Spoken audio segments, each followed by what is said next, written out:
Super excited to see you again, Matt, aka the Lumberjack Landlord. We've already got 4 people on waiting, so just love that. People getting ready for the day. Yeah, it's going to be a fun Sunday live stream. We're going to give folks some time to kind of jump in, but as you guys know, we have a lot going on today.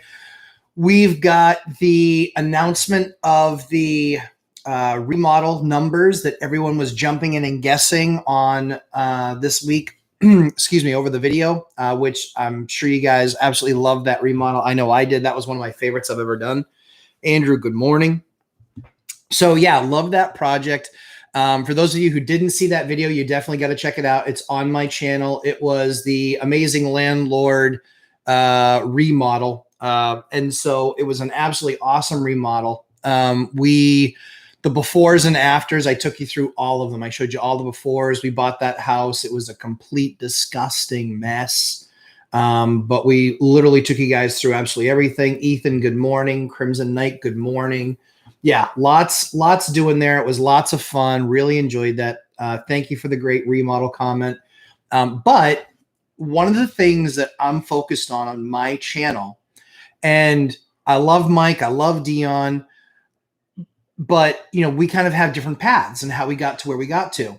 So one of the most important things is my sharing my journey with you guys to make sure that you guys can make better decisions when you're remodeling. Make sure that you're not overspending. Make sure you're getting good quality product. We believe a lot in value. We talk a lot about value. And Rob, no way, 6 hours, my man. While I appreciate the support, that ain't happening. I was exhausted last weekend night or last Sunday night. I'm not an early bed guy, but I think I was in bed by like 10:30. So yeah, that was that. Yeah, exactly. That was, oh my word, that was so long. And we were going 4. And at that point I was just like, yeah, let's top it. Let's show Mike and Dion. But anyway, love Mike and Dion. They do great stuff. Love working with those guys. But again, we're all just a little bit different. So Dion buys stuff that already has tenants in it, really kind of rent ready. Mike will pretty much buy anything. He'll flip some. He'll buy and hold, pride of ownership. The challenges with Mike is with his remodels. I know that he has his group. He kind of is more of a numbers guy. I'm much more of a product guy. So I actually look at all the products that we use. I'm constantly evaluating that. And we've got a couple surprise announcements today. We've got, we were able to continue with Marty, the flooring guy. So I'll be announcing that more later on today. Excuse me. I'll be announcing that later on today that we still have some slots available for some deals through Marty, the flooring guy. If you guys have gotten your samples packages, I know that a bunch of folks ordered samples packages. I want to get some feedback from you guys. See if you've touched it, felt it, what you thought about the samples packages. If you are, in fact, going to order some flooring, just because I want to know if you're finding better product. I don't own the market when it comes to finding the best product, but it's pretty damn close because I'm constantly evaluating product that we use. And what I'm always looking for is value. I'm not looking for the most expensive. I'm not looking for the cheapest, but I am looking for value. And guys, if you're wondering, I do have a ton of cuts on my hands. So if you see those, I swear they're not dirty. They're actually just cuts. It was been a long, arduous weekend with trying to get some stuff done. And actually, I also have some guys working for me this weekend because they are weekend warriors, always trying to, excuse me, create some cash. And so we have a bunch of guys working this weekend. So you will have me look down at my phone. You will see that I will look down at my phone to answer folks because they're working. I work weekends just like they do, and I want to make sure that they have what they need. So Rob looked at the properties in San Diego yesterday. I needed a nap after seeing the prices. Yeah, like, dude, that market, and I'm not saying, so for me, that's not a market that I would like. I don't like, in fact, I have options of markets like that, literally just one town south. And I absolutely stay away. Invest to wealth. I appreciate it. Hit the like button. That's right, everybody. We got 8 people on and only 3 people have hit like. So WTF. Go through the Katana and 22 test. Okay, cool. I mean, really, a 22 test? All right. So Crimson Knight just said, when he gets the flooring, he's going to put it through a katana, which is a sword, and then 22.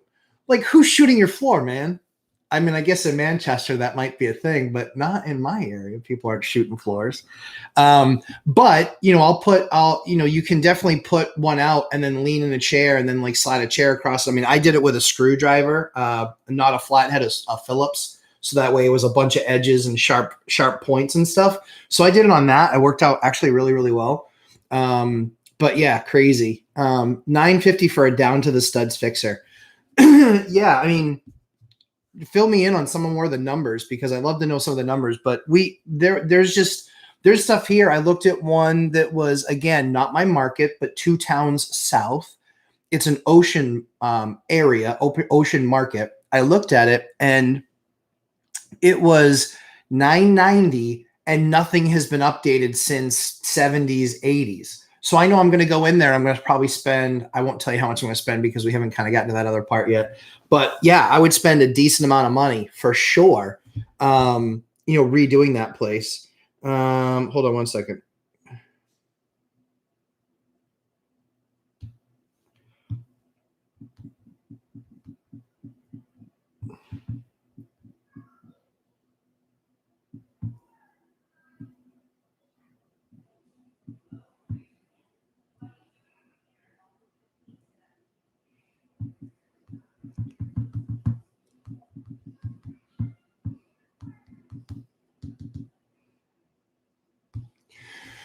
Sorry, somebody picking up the truck to go grab material. Matthew Paris, good morning. Have you been to San Diego? So I've been to San Diego. I've been there.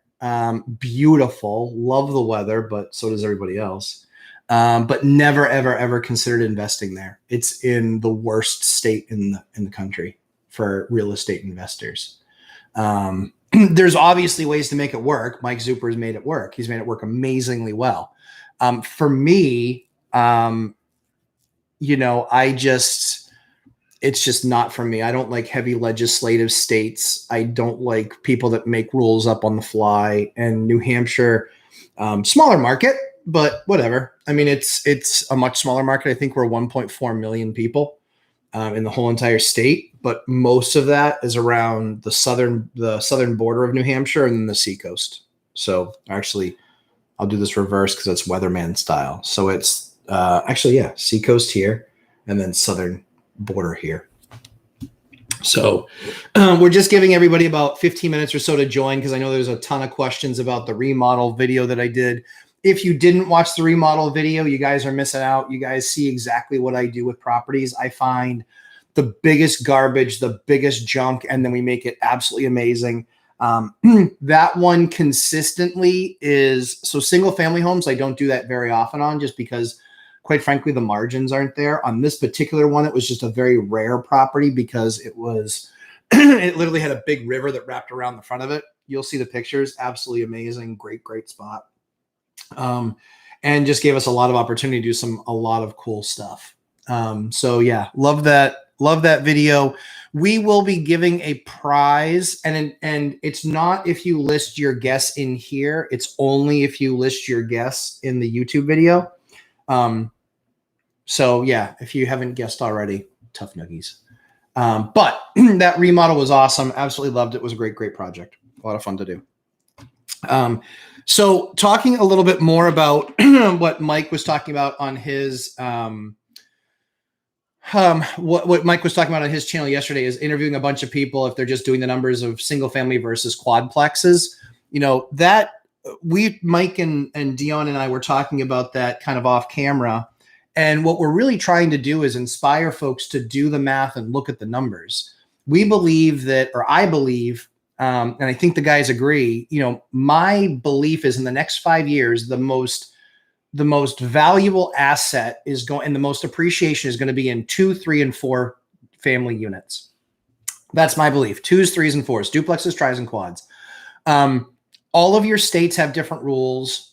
You definitely want to look at them. But one of the big national things is with Fannie and Freddie now allowing for that low down payment owner occupied in 3s and 4s. This is something that's going to completely change the game. You can buy a 3 or a 4 unit with 3.5% or 5% down. That's insanity. Total game changer for some people, because it gets you the ability to, what we're always looking at is, what are you paying for your unit? Do you really need to live in a single family home? If you do, I get it. That's fine. Don't argue with me. It's cool. No big deal. The second most important thing is you get 3 rents paying your mortgage, and Fannie and Freddie and those loans will count. I think a conventional loans counts 80% of the rental payment towards your income for the purchase price of the house. I think FHA is even 85%. I want to say that they're even talking about raising that to 90 or 100%. But even if you get it now, this is how my last student, and I only do one at a time right now because we're basically building out the course to make sure it kind of meets everyone's needs. But my last student bought a 4-plex with only $8,000 down. It was a $315,000 4-unit, $315 for 4-unit, and it was in bad shape. It was in not bad shape, but it was in not updated shape. And so he's literally going to go unit by unit by unit. He had 1 unit that was vacant. That was the one that he requested during the sales process. We did 3 things on that deal. 1, we did work with them and negotiate the price. 2, we negotiated which tenant we wanted to leave. And 3, we actually, what was the most beautiful of all was, in the negotiation of price, we got them to pick up all the closing costs. To them, it doesn't matter. A discount is a discount is a discount is a discount. If it's $315 and their real number is $300, guess what? They only get $300. Whether that $15,000 was done towards the down payment or that $15,000 was just a flat out discount, it doesn't matter. What you do need to be careful of and you do need to watch is that most banks will cap that at 3.5%. So if a house is $315,000, 3.5% times that. So let's do some real quick math. So that's 93 and call it 16. So call it about 11. You're going to max out at about $11,000 of a credit towards closing costs that you can get if you do and include those closing costs. However, he did include those. Instead of bringing 18 or 19,000 to the closing table, he brought 8 and change. Does that make a deal more doable? Now, granted, a year ago, you weren't getting the ability to roll in closing costs. I get it, but now you are. There's stuff that's sitting. There's stuff that was well overpriced. And guys, I get it. That every market's different, but there's still plenty of stuff that's been overpriced. Look at days on market. Look at what the reduction has been over time. Sometimes they're reducing every 2 weeks, every 4 weeks. Sometimes it's every 6 weeks. Sometimes it's once a week if they're a really distressed buyer. So one of the things that you absolutely want to be watching for, is trying to roll any of those concessions into closing costs. That way it's that much less you have to bring to the table. That is absolutely critical. And right now it's 3.5%. I know that there's some banks that are actually pulling back on that and saying like 2 and 2.5%. Find a different bank. Honestly, find a different bank, because if you can negotiate a deal where they're, even if you're paying a little bit over, right? Even if they're paying a little bit over, you're getting a percentage. Right? So even if, let's say the house is 300 and you say, hey, I'll pay 310, but I want you to cover, or 305, but I want you to cover all my closing costs. That's huge. That's huge. That 3.5% is going to make up a huge difference of what you have to bring to the table. Right? So instead of bringing 18,000 to the table, you're bringing 8, 9. Total game changer. Total game changer. So look at where those dollars are being spent. Look at where that money is being invested. Look at where those reductions are being taken. It's just a different line item on what's called the ALTA statement, what used to be called the HUD. It's just a different line. They don't care. It's not going to make a difference to them. It's not going to impact them. It's still a net dollar amount that they're getting on the close of the deal. So that's that. All right. So we're just a minute or two away from 11:45, where I'll make some of the announcements about the amazing rehab and talking about the kitchen, excuse me, and the overall rehab on the property. Then I'll take you guys through some of the bigger numbers on that deal. I'm not going to take you through line by line on a spreadsheet, but I'm going to take you through just the bigger numbers. I actually looked at the budget on that. And so the way that we do it is we do a construction budget. We have line items for absolutely everything on there. And then we actually, because what we do is I do it when I walk through the property. When I walk through the property, we get it under agreement and I take my measurements, or I just kind of generally look at the rooms and I'm just kind of jotting things down on paper. Hey, it's about 2,400 square feet or 2,600 square feet. I'm going to do about 300 square feet of tile. I'm going to do about 2,300 square feet of wood floor or vinyl plank or whatever. I kind of been jotting that stuff down in my phone as I'm not writing it. I'm actually typing it, but I'm typing it into my phone as I'm walking through. And so then I create the budget from that, no joke. And then I give that budget to the bank and then we move forward. And then I have what's called a realized column, which is this is how much it actually cost. I am always within 3%. And that's on a 6-figure project. So you can get good like that too. But that's why I talk a lot about products, a lot about cost of products, a lot about value of products. That's why I talk a lot about that stuff, because I think that is a big piece that a lot of other people don't account for, because you might not do a massive remodel in your first few, and I don't necessarily recommend that you do it. But when you're even doing like paint or just changing out doors or just changing out windows, these are all things you can hire people to do. They're not very expensive, and it can completely change the makeup, of what you guys are looking at. So, all right. So we've gotten to 11:45. Let's talk about that project. All right. So there were a ton of guesses. I saw guesses as low as $17,000 for that kitchen that I did on that remodel. And I saw guesses as high as $82,000 on that kitchen I remodeled. And so let's cover that one first. So that kitchen remodel, and this is, I'm going to tell you everything that is in this number. It's the cabinets. It's also the pulls, because you can buy pretty expensive pulls. So it's cabinets and pulls. It's the counters. It's the backsplash. It was the special farmer's sink. Stainless steel, 36-inch, 12-inch deep farmer's sink. Those are, dude, they're killer, but they're expensive. Farmer's sink and special order Kohler faucet. It was all USB and GFCI breakers. These were all slow close doors and slow close drawers. So that was everything. It was not appliances. I do have an added appliances number, but as I said in the video, do it without appliances. And then installation of kitchen. Installation. So the electrical was there. So the only electrical that was really needed was taking off some of the lines. Oh, under cabinet lighting.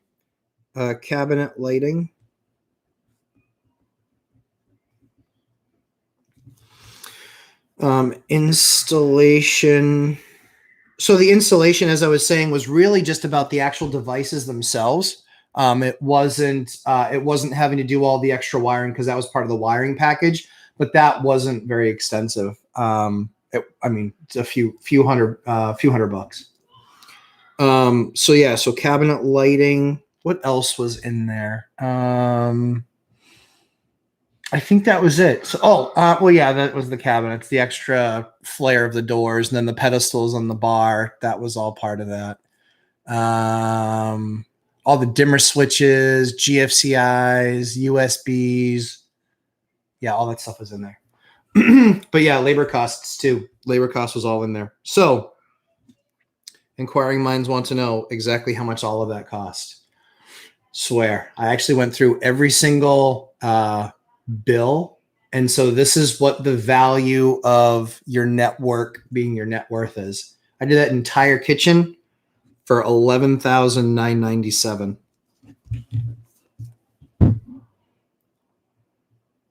I did that for under 12 grand. Yep. Drops the mic. $12,000. Now, so you guys were 18 or 17, I think was the lowest, and then all the way up to 82. No one ever believes me that I did that kitchen for 12 grand. I have proof of receipts. I have every single receipt. It is. Ethan Wood, thank you very much. It is unreal. That is why I'm the Lumberjack Landlord. That's why. I couldn't have done that flip for that price when I started my career. Now I can do it consistently for that. In fact, our kitchens now and the units that we do, we just did 3 more. They don't have the granite backs. That's actually marble. Excuse me. That's Brazilian marble, and it's leathered. That stuff is freaking awesome. Everybody looks at it. No, and don't be rude. Ethan has to, you guys can see that comment. Redact that comment. That's not nice. I hired craftsmen. I don't care where they come from. I really don't. That's not nice, Ethan. No, that's actually all skilled labor. They do great work. So I will tell you, I'll walk you through exactly who my crews are. So my flooring guys are Vietnamese. They are awesome. The GOAT. Thanks, Andrew. The flooring guys are Vietnamese. Spectacular. My kitchen guy is American. My electrician, also American. U.S. Caucasian. Sorry. U.S. Caucasian. Who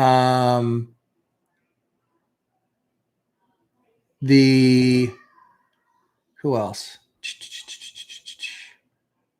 Yeah, flooring are my Vietnamese guys. They're spectacular. Love working with them.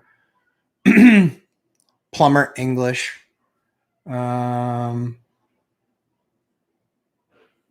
Sheetrock guys, Guatemala. Oh, those guys are awesome. Guatemalans and Mexicans, awesome.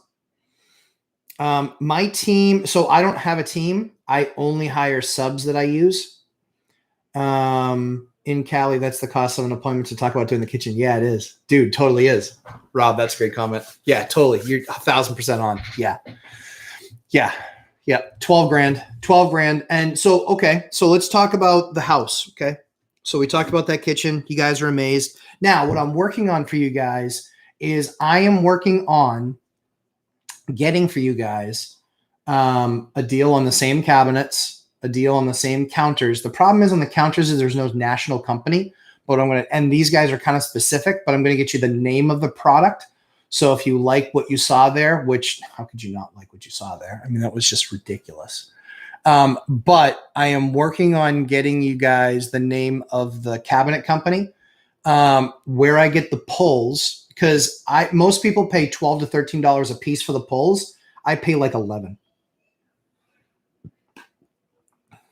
So 11,000. So I'll tell you, Ethan. So Ethan said $11,000 for that much square footage. Do you know how many square footage it was, Ethan?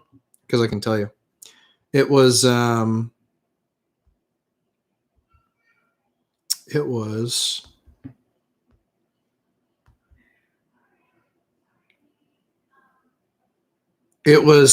120 feet. That's not right. Yeah, that's right. No, it was about 100 and that's not right. That's not right. Please hold.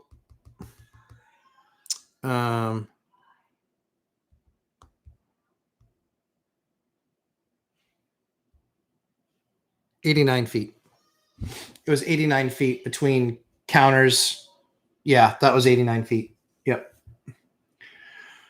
Yep. Alibaba for the pulls? No, not Alibaba for the pulls, but I'm looking at them for something else. I'm looking at Alibaba for outlets. Because we go through a ton of outlets, and those tamper-proof GFs are tamper-proof, regular tamper-proof outlets, even if you buy them in bulk, are $1.50 a piece or so. And you can buy 500 through Alibaba. I want to say you can buy 500 of them for like 60 cents a piece. So we go through 400 to 500 outlets a year easily. So I'm going to start buying those through Alibaba. The pulls actually, they are Amazon. Poles are Amazon. You can look at them. I just ordered more. Give me just 1 second here. In fact, they're delivering today because I got 3 more kitchens we're doing. The poles are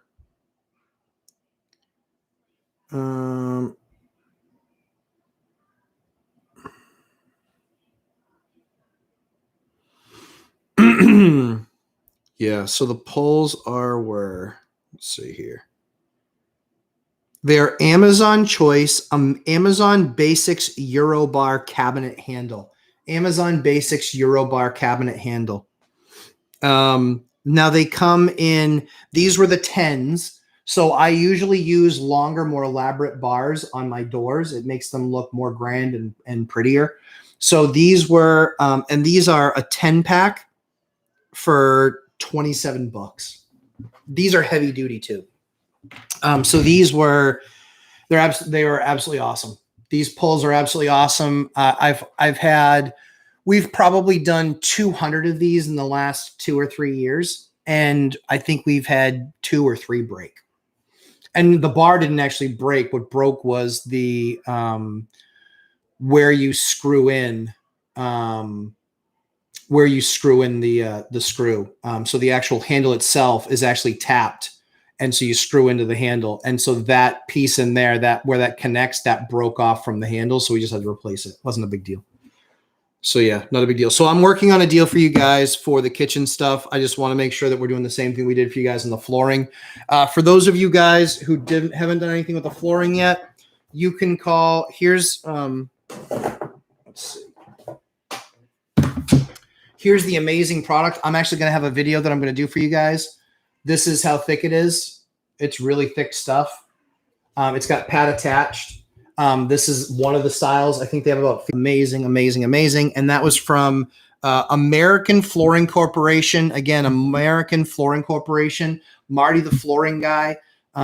Anytime I find an amazing guy, that I certainly send those on to you guys, pass them on to you. They're absolutely he's absolutely fantastic. His phone number is 725-212-8610,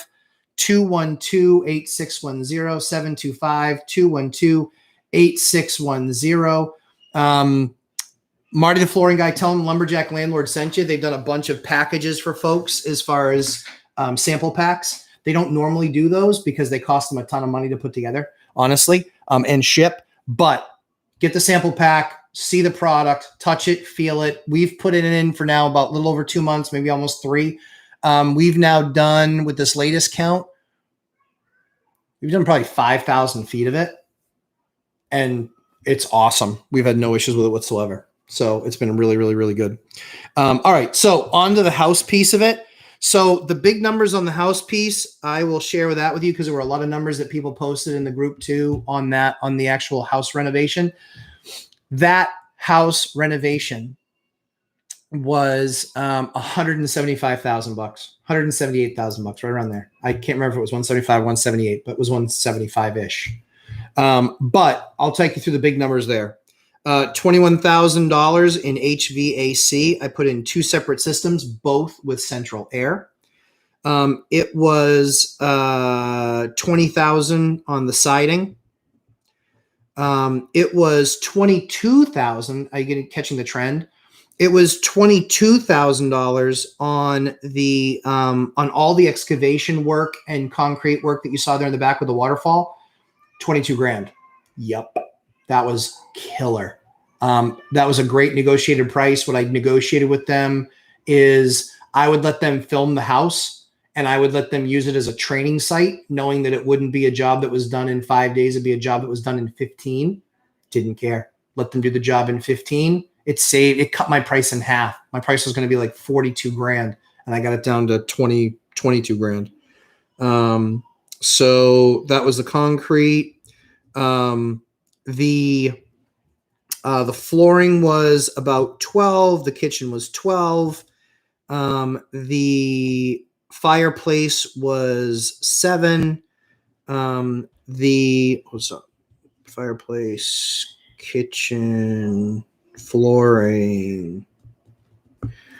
What were the other big ones there? Roof I didn't have to do. Oh, all the electrical, we rewired the entire house, $16K electrical. That was all material and labor. Yeah, that's right. Hey, Dion talk. All right. I'm telling you guys, Dion's going to flip a house soon. I'm telling you. He's not nearly as lazy as he thinks. He's going to flip one soon. So let's see. So that was HVAC, siding, concrete. Oh, paint. Paint was 11. Paint. What were the other big ones? Oh, windows and trim was 13K windows and trim. Good morning, Cody. Good morning, Charlie. Good morning, guys. So HVAC, siding, concrete, backwork. Oh, that door, guys, was the door that I was telling you about in a previous live stream. That was my $10,000 custom made door. I designed it. Morning, Don. I designed it and had them built it in a company out in California. I loved the door. It was a pain in the ass to install. I won't lie. It was 4 guys. So yeah, that was a kind of a pain in the ass install. Let's see. What else was in there? I think so 20, 40, 60, 70, 80, 90, 100, 10, 20. The driveway. The driveway was like 17 grand, 17K driveway. 13K, that was windows and trim.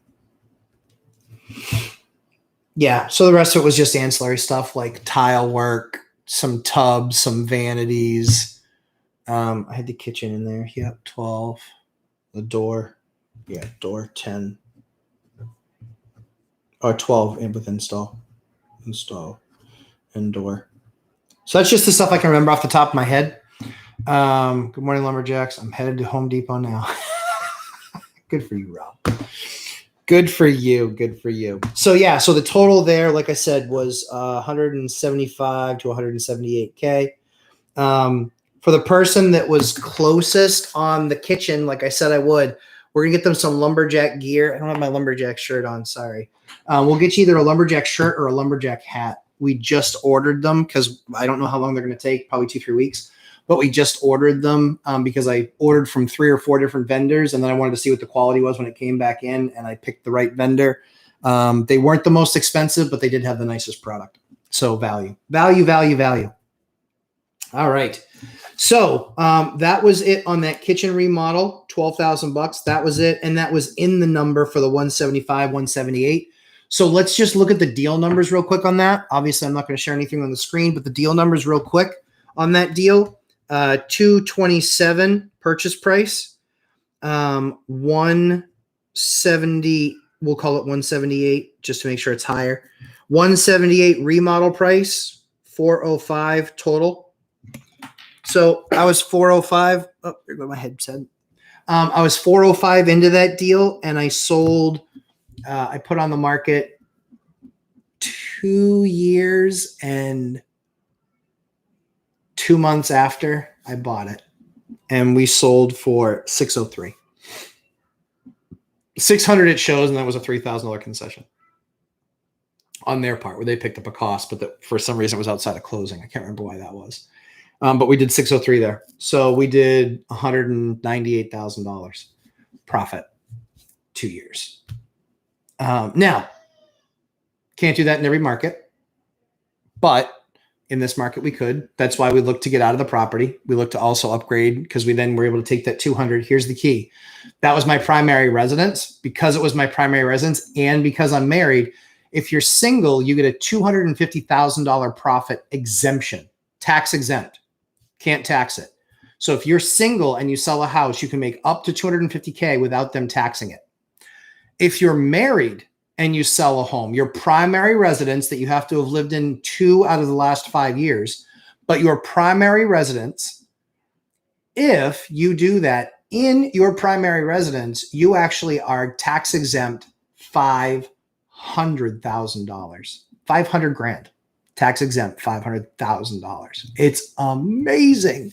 500 grand. So in this particular case, we didn't hit the 500. Don't care. It was 2 years. So in 2 years, we made 200 and something thousand bucks. So yeah, so absolutely awesome. Give me just 1 second here, guys. Like I said, I got guys working.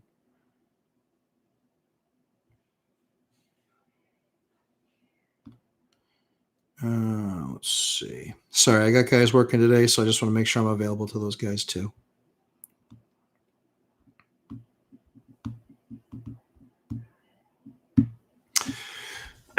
So yeah, so that project, like I said, 405, we sold for 603. Yeah, we paid realtor fees, but because we do so much volume, we get a price on that. Siding was in there. Yep, siding was in there. That was 20. Siding was 20. And the reason siding was more expensive was because, as you guys saw in the pictures there, we did design work. The doors, the garage doors, those were more expensive too, because again, we did those, they were insulated doors. But price with install, again, just because we do decent volume there, price with install was about $4,000.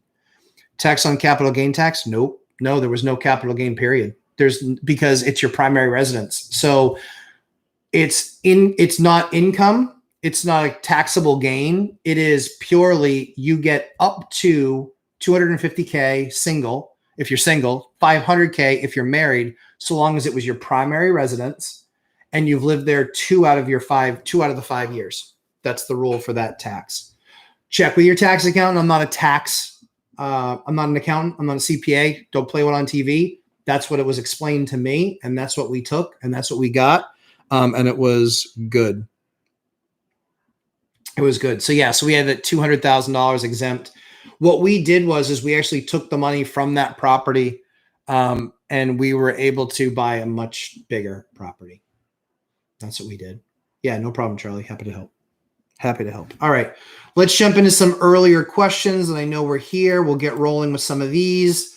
All right, so I think the first one that I didn't answer was Crimson Knight. What do you think about dual agency? I am thinking about putting an offer on another house while the offer on my current house sits. The only thing that I think about that is I don't think that that's a big deal. I think the only thing that you want to make sure is that you have an out clause. And I don't know what your out clause can be, but I would just make sure you have an out clause. Usually I don't let my offers sit. I think offers are like milk. They're not like fine wine. They only get worse with age. So yeah, I'm not a fan of letting my offer sit. Having them, having it officially expire and think that they can come back to it. I mean, I suppose that's not the worst thing. But usually what I tell people is I tell them, hey, offer expires, or it's in the P&S, offer expires at this time. And then I know that we don't have a deal because the offer's expired. If they come back and say, hey, we'll take that offer. If I've got the other one already under, then I take the other one. Sometimes I've actually taken both. I've actually done that. I wrote 2 offers at the same time. They both came back and I took both of them. So I did that on both of them. So yeah, so I don't think that that's wrong. You just need to make sure that you're actually letting yourself an out. You don't want to get stuck. Don't get caught. Don't get caught with 2. Yeah. And then Crimson Knight. Yeah, that answers that question. First offer, not current house. Yes, correct. Lesson Heidi Hefner. Hi from Lesson Heidi. Always great informative chat. Thank you, Lesson Heidi. Always great to see you guys as well.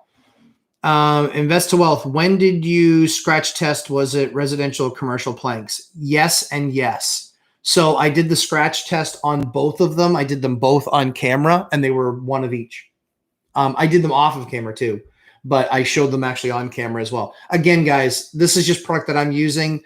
I'm not endorsing any of this other stuff. I don't have investment in the company or in Marty or any of that other stuff. When I find good contractors, I like to share with other people because good contractors and good product is so hard to find. I like these guys' business model. So for them, their business model is, I think it's 4 national warehouses, no retail at all whatsoever. You can't go anywhere and feel their product, touch their product, but that's why they send you. That's why, as part of the Lumberjack Landlord program, they will actually send you one of these boxes of samples. It's freaking awesome. You get to touch it, feel it. The commercial stuff, this is the commercial stuff, but it's thicker. but it also is wider. It's 9 inches side to side. And the other stuff is this. It's 7 inches side to side. That's the difference between the two. And the residential obviously is thinner. So residential's thinner. There's more loss with the commercial stuff, but I love the commercial stuff. It was absolutely fantastic. It's looking killer. We put it in a couple places. Then the place that we just did was another 1,000 feet, but people haven't moved in yet. So yeah, so I did both residential and commercial. Crimson Knight, 6% for FHA and 6% and 15% down owner occ conventional for seller closing costs. 2% for investors, I think. 6% for FHA. That'd be a new one because the one that we just did was they capped it at 3.5. So maybe that's moved. And that was an owner occ 4-unit that was capped at 3.5 towards closing. So hopefully you're right, Crimson. But check with your mortgage lender. Again, thanks for that closing cost idea. I could be getting $8,000 in cash to close FHA on a 14% yield for conventional. Killer. Like, guys, Crimson just did it. Guys, this is what we're talking about, getting them to pay closing costs. I just did it on one of my deals. Do you think I needed them to cover closing costs? No. But why would I want to be more cash out of pocket? I like cash. I like keeping it. It's crazy. I'd rather have that rolled into the price because somebody says, oh, well, then you're paying interest on it. And it's less profit if it's taking me from a 17 or 16 or 14% deal to a 12% deal or a 13% deal. So I'd rather be getting 13% on my money than 14% on my money, especially if I don't have to pull 10 grand of cash out.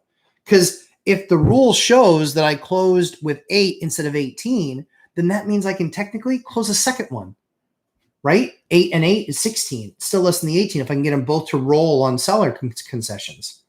That's what I do. Ethan Wood. I forgot labor costs. No. Yes.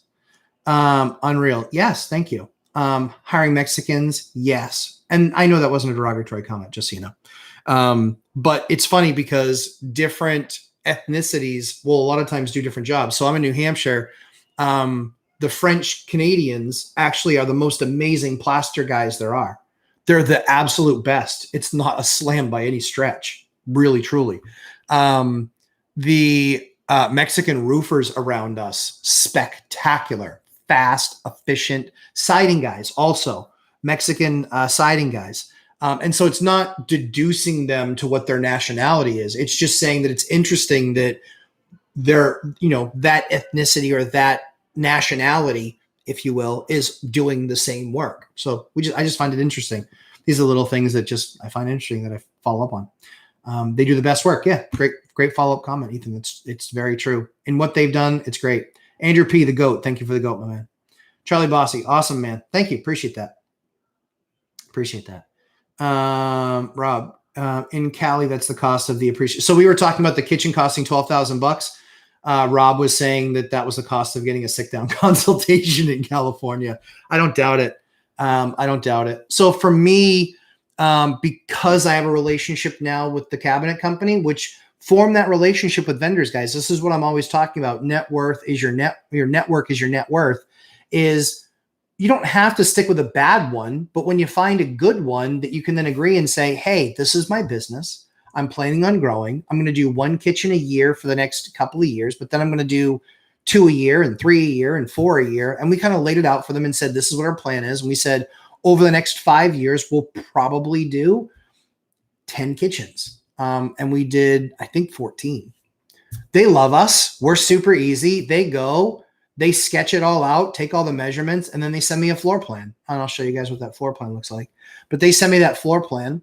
And then they're like, is this right? And I'm like, yep, approved. Or no, I want this adjusted, or use drawers here instead of cabinets, whatever. So they do all that stuff. It's great. And again, our stuff is easy. And so they give me a good price.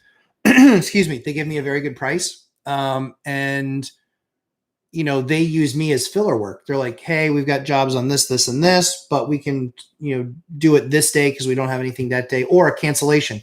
Somebody canceled on us today. Can we show up at your place and work? They love it because it keeps them working and they get to still pay their guys. I love it because they give me a little bit better of a price. So it's really helpful. Crimson Knight, does my team service Manchester? So so my team is a group of individual subs.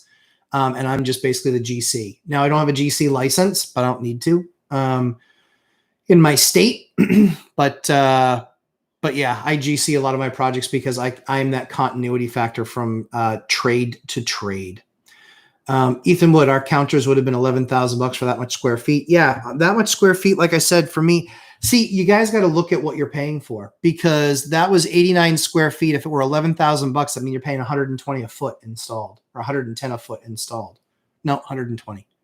It's not that expensive. You can go to, and I do not do big box stores. I do local vendors. Hold on one second. I do local vendors that want a relationship and will work on narrower margin because I can fill it in. And also they have orders sometimes that cancel. And they'll say, hey, we did this custom job. They already paid the deposit. They walked away from the deal. Any interest in these countertops? They'll send me some pictures. Now, if they're just slabs and they set them up already, I can set up a kitchen to match those slabs a lot of times. And that can save them a fortune. They're thrilled to get rid of it. Hold on one second, guys. Sorry.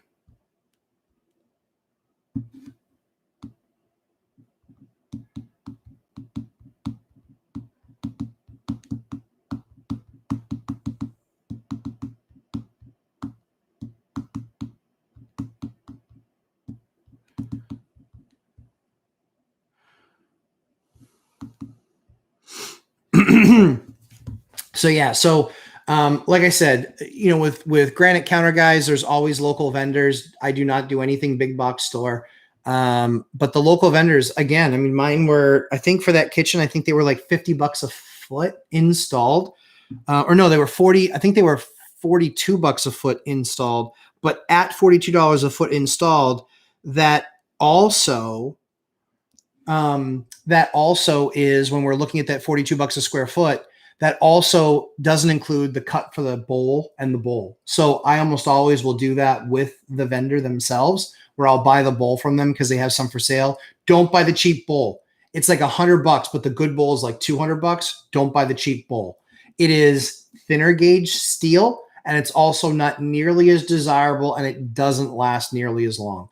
So once you kind of, get those things sealed into a granite countertop, not the best of ideas. So again, as you guys are doing this in these kitchens, $42, $45 a foot, maybe $50 a foot, just make sure you have an understanding of their breakdown. They might charge you $100 or $150 to template.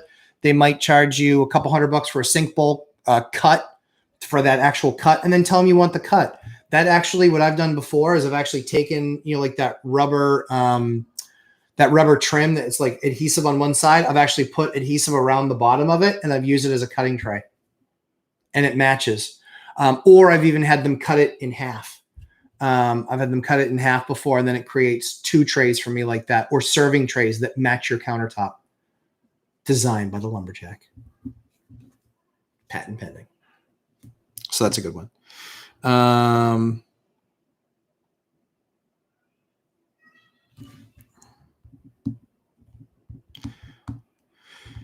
right. More to questions. So yeah, that's usually 100 foot. And is this your standard design for rental kitchens? Yep. Except the backsplash. That's why I say my rentals are nice. My rentals are not crap. My rentals are A-class rentals. That's what I make. I put A-class rentals in for a B-class price in A and B-class areas. Yeah, those are all right. So yeah, so that's actually what my kitchens look like. I'll show you the rental in my, we don't always gut, but when we're going to redo, this is our template. This is what it looks like. And people love it. So yes, Rob. Andrew P, what is a pull? Cabinet pull. And so it's do I have one on me? I always look at my drawers because I never know what I have in my drawers. But yeah, cabinet pull is just the bar that I showed. And they come in 4-inch. I think they come actually 3 inches all the way up to 24 inches. 24 inches are a little bit dicey. Those are for the big oversized drawers. Not a huge fan of those, but 16s, I think 16s and 18s, love those. Those are very elaborate. On the taller cabinets we picked, and we've gone with like a 48 cabinet because we have an extra tall ceiling. We'll use those. They look absolutely amazing. Absolutely amazing. All right. Just ordered 25 of them for $32. Yeah, so I know the kind that you got. You will expect a higher break rate with those. Those are the ones that are a next tier down. They're not as well made. They're a little bit more tinny. They're also hollow. The ones that I showed you are solid, and they feel beefy in your hands. So you can get them for cheaper, but the ones that you got, if you need 25 of them for your kitchen, buy another box. So it will still cost you, a couple bucks a pull. It'll be like 50, 60 cents less. But yeah, I've seen those break. Now you'll have to do product demo videos. Yeah. Yeah. Well, we do those a lot in our flip videos when we take you out. We haven't, so we're under quarantine. For those of you guys who don't know, my daughter is actually sick. She has a rare type of cancer. She started chemo this last week. So thank you all very much for your thoughts and prayers. We absolutely are seeing it working. She's doing amazingly well. But we are under quarantine for 6 weeks of those first 6 weeks of chemo, just because her immune system will be nothing. She'll be really susceptible to anything. So we are quarantined in the house, and the only thing that we go do in the car is we take a drive just to get out of the house, and just get outside until it gets cold. So we aren't going in any stores, no restaurants, none of that stuff. So that's what we're doing now. Ethan Wood, wow. I don't know what you're saying wow to, but thank you. I appreciate it. Wow is always a good one.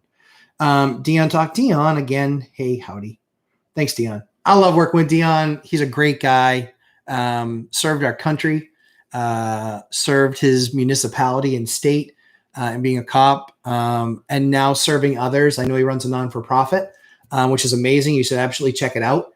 And then he also runs a truck driving school, which there is a massive shortage of people to do that now. And talk about getting people from out of poverty into a job that pays quite well and is in high demand. Honestly, just really appreciate working with him. He's a great guy. He's doing great things. And just if there were a lot more people like Dion, there will be a lot fewer issues in the world. I'm firmly convinced of that. So appreciate you, my man. Charlie, but not today. Yep, that's famous. That's Dion famous right there. Cody Evers, good morning. Don Cornell, good morning. Rubtar, good morning. Lumberjacks, I'm headed to Home Depot. Yep, I already read that. Excellent. Good luck in the depot. Good price, yes. What about the siding? Yeah, we covered that one. Tax on capital gains, we covered that one. Well, so the tax on capital gain, we'll cover that again. Primary residence. If you've lived there 2 out of the last 5 years as your primary residence, when you sell that house, proceeds, if you're single, proceeds of up to $250,000 are not taxed. When you are married, is up to $500,000 is not taxed. It's a big exemption, guys. That's a big exemption. Talk to your accountant. I'm not an accountant. I'm not a CPA. I don't play one on TV. That's what I was told, and I believe I don't do my taxes. I hand over everything organized and well organized, but I hand everything over to an accountant that does my taxes at the end of the year because I am not an accountant and I don't want to go to jail. John Williams, I was happy to test out the cheat code to wealth. I need to find a bigger property to cheat with. Yeah, cool. Yep. Dion came up with that terminology, cheat code to wealth. It's a lot around what he's done with house hacking, what my house hacking was, and my course that I did for one rental at a time. So we're just trying to kind of break it down into steps. I've got my course coming up. So there's my course that I have in the one rental at a time. I guess we'll make that announcement. So I'm finishing up my course specifically that deep dives into the 4-3-2-1. So my course that I did for Mike was about an hour. The one that I'm putting together is just that many more steps, that much more to think about, that many more different angles and things that I did, more breaking it down, even more step by step. That one should be out by the end of the year is my expectation. Are you buying rentals with non-owner occupied residential loans? Yes, I am. Yep. So that was a question from Ethan Wood. Am I buying rentals with non-owner occupied residential loans? Yes. I am. They are residential portfolio loans by a local bank. So I pay a much higher premium than you do. I've got a couple deals in process with Velocity Mortgage, Steve Dow, who's on Mike's channel. He's fantastic. I thought I'd give him a shot. Looks like he might be a great fit for us. So very cool. So yeah, good. But yes, residential, yes. They portfolio my loans. The difference between a loan if you have 10 mortgages or fewer, you can borrow money from Fannie, Freddie, and basically that means any mortgage servicer, they actually sell your loan to Fannie and Freddie. Mine, because I have more than 10 mortgages, they will not allow me to buy something with their 3.5% down or 5% down conventional or FHA stuff. I cannot buy that way because they can't then resell my loan because Fannie Freddie doesn't want exposure to people that have more than 10 units or 10 buildings, 10 mortgages. So I have to find different ways, which is one, commercial, even if it's a residential property, 2, 3, 4 unit. I can buy that commercial, but that's not fixed rate debt. It's 3-year, 5-year, 7-year, or sometimes 10-year debt. It's much more expensive than your high 2s, low 3s rates that you guys are able to get right now. And then my other option is a portfolio loan, which the bank says, we're not going to be able to resell this loan, so we will have to charge you a premium. So instead of getting the high 2s, low 3s that you guys get, I'm getting 4.25, 4.5 is what I'm getting. And that's with 20% down. That's the cheapest I can do is 20% down. Cheapest I can do is 20% down. But find banks in your area. Local banks' charters are to be part of the community, for the community, in the community. That's what a local bank's charter is. They want to invest in your areas. If they're there, they want to invest there. So you're likely going to find your best small banking partner there. Bank of America, massive. Wells Fargo, massive. These guys don't generally care about the area. They really don't. They might put it into a spreadsheet and say, or under their computer system, that's a higher crime area or something like that. Local banks don't do that. Local banks will look at the deal itself. So, and you as the borrower. So that's helpful. Cody Evers, did you ever have a duplex or any property with pretty tight margins, like cash flow was less than you thought? How did you handle it? Cash flow less than I thought, and how did I handle it? Yeah, sure. We've been through the process where through the rehab and then taxes being raised, that cash flow then became tighter, but nothing that was less than 10%. And that's because our markets were just beefier. The markets that I chose to be in were deals where the average, to steal some of Mike's material and what he teaches. What we always looked at for the last 15 years or so was kind of the same things he looks at. He just explains it very, very well. So I'm a ninth grade dropout. I don't explain it as well. But we would just look and see, okay, if we do this project, we're going to be at 18 or 14%. There's towns too south of us where it's 2-3%. Some even negative AM. Not interested. That's why we picked kind of the area that we did. When I evaluated towns, 15 years ago, when I was going to move, when I evaluated towns 15 years ago, this is the town that I picked, and I picked right. Because it's been everything that I thought would happen here has happened. It's been a rocket ship.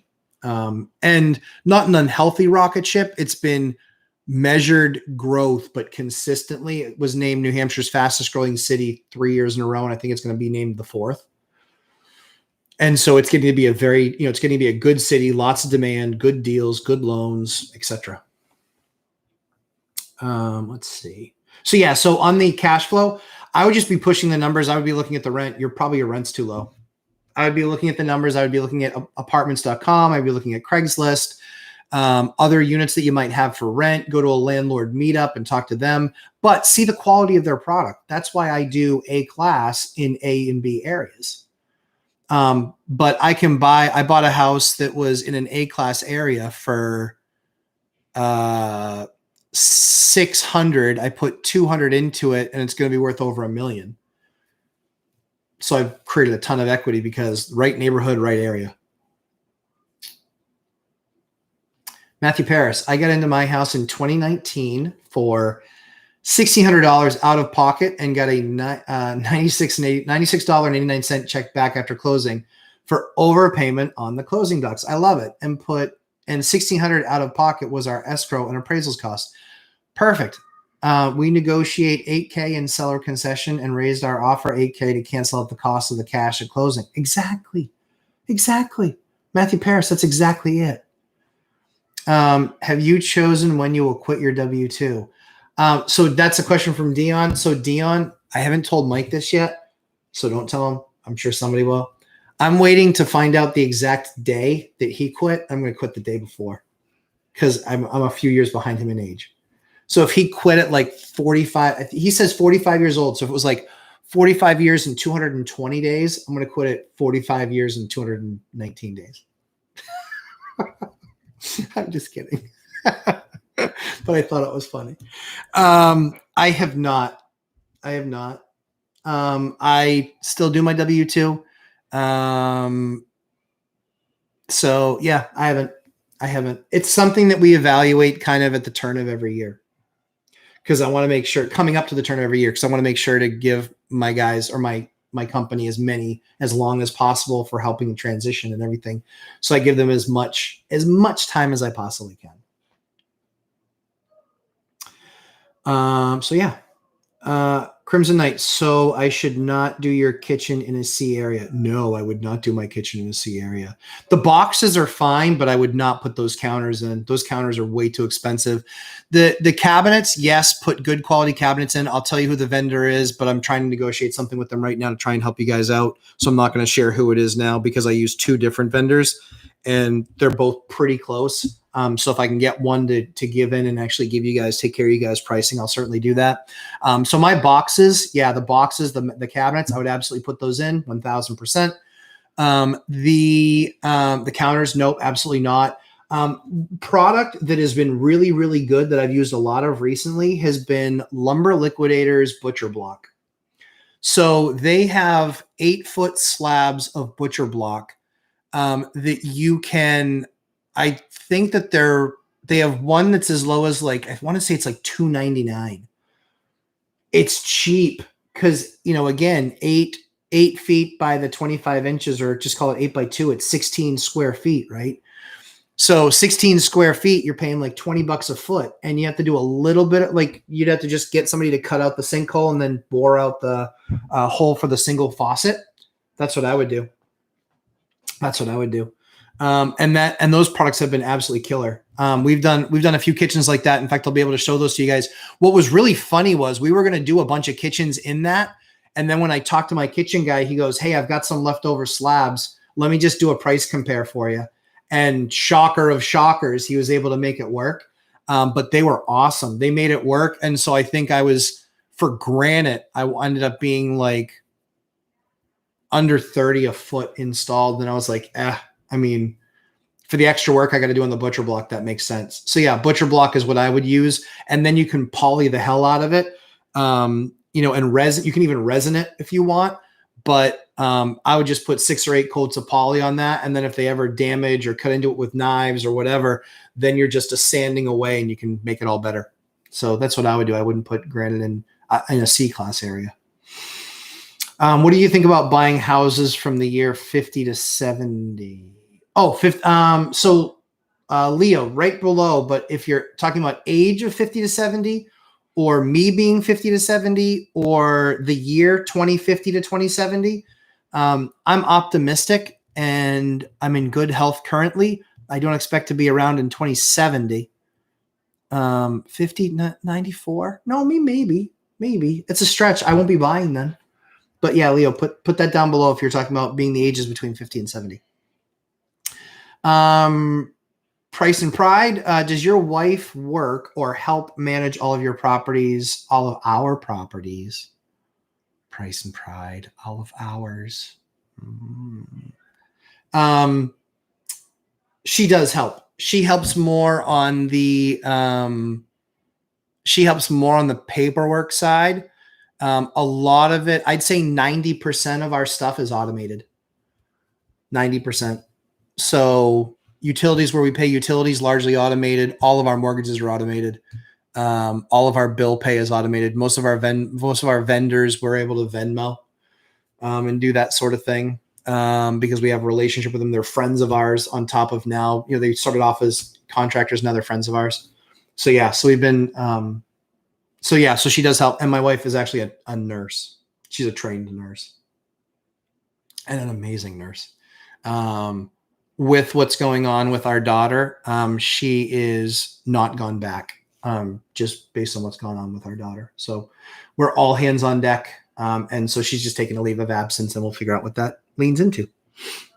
Ethan Wood, makes sense. Do you then put them into a separate LLC once purchased? We've been using commercial loans, 5-year ARM. Okay.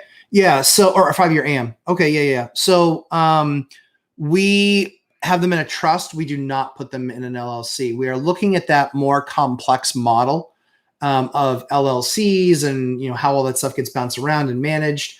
So we are looking at those more advanced models like the Mark Kohler models. We are looking at some of those models, but we haven't done anything yet. We've kept it pretty simple. The last 2 years, we expanded a lot as a business just because we had off-market stuff coming to us. And then there were a couple of deals where I learned a new skill or learned a new approach, and I did it and it worked great. And so I did it again. And so, yeah, so that's what we kind of look at those different pieces. But yeah, 5-year AM, we do everything 5 years. Yeah, 5 years or 7s.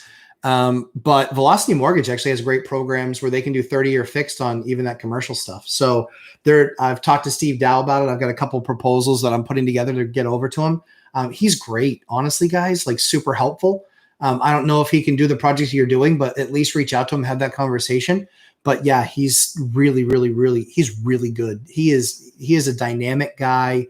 He's one of those guys who's absolutely can help investors like us put deals together for sure. Let's see, Ethan Wood. Current, we are getting 462, 25% down. Yeah, I'm getting 375. 375 on a commercial. I would find a different bank. That number's not good. So on a commercial, see, I have hair. On a commercial deal, I'm 375. I'm 25% down, but I'm 375. So, yep. Oh, yeah. You said commercial loan. Are you saying credit union? No, I'm not saying credit union. Do not use a credit union. If you're an investor and you have commercial loans, don't even bother with a credit union. I'm saying small local bank. That's what I'm saying. Small local bank. And when I say small local bank, it's one that has anywhere from 2 to 10 locations. A balance sheet of over $1 billion, because you want a little bit of flexibility there. But yeah, smaller local banks is what I would be looking at.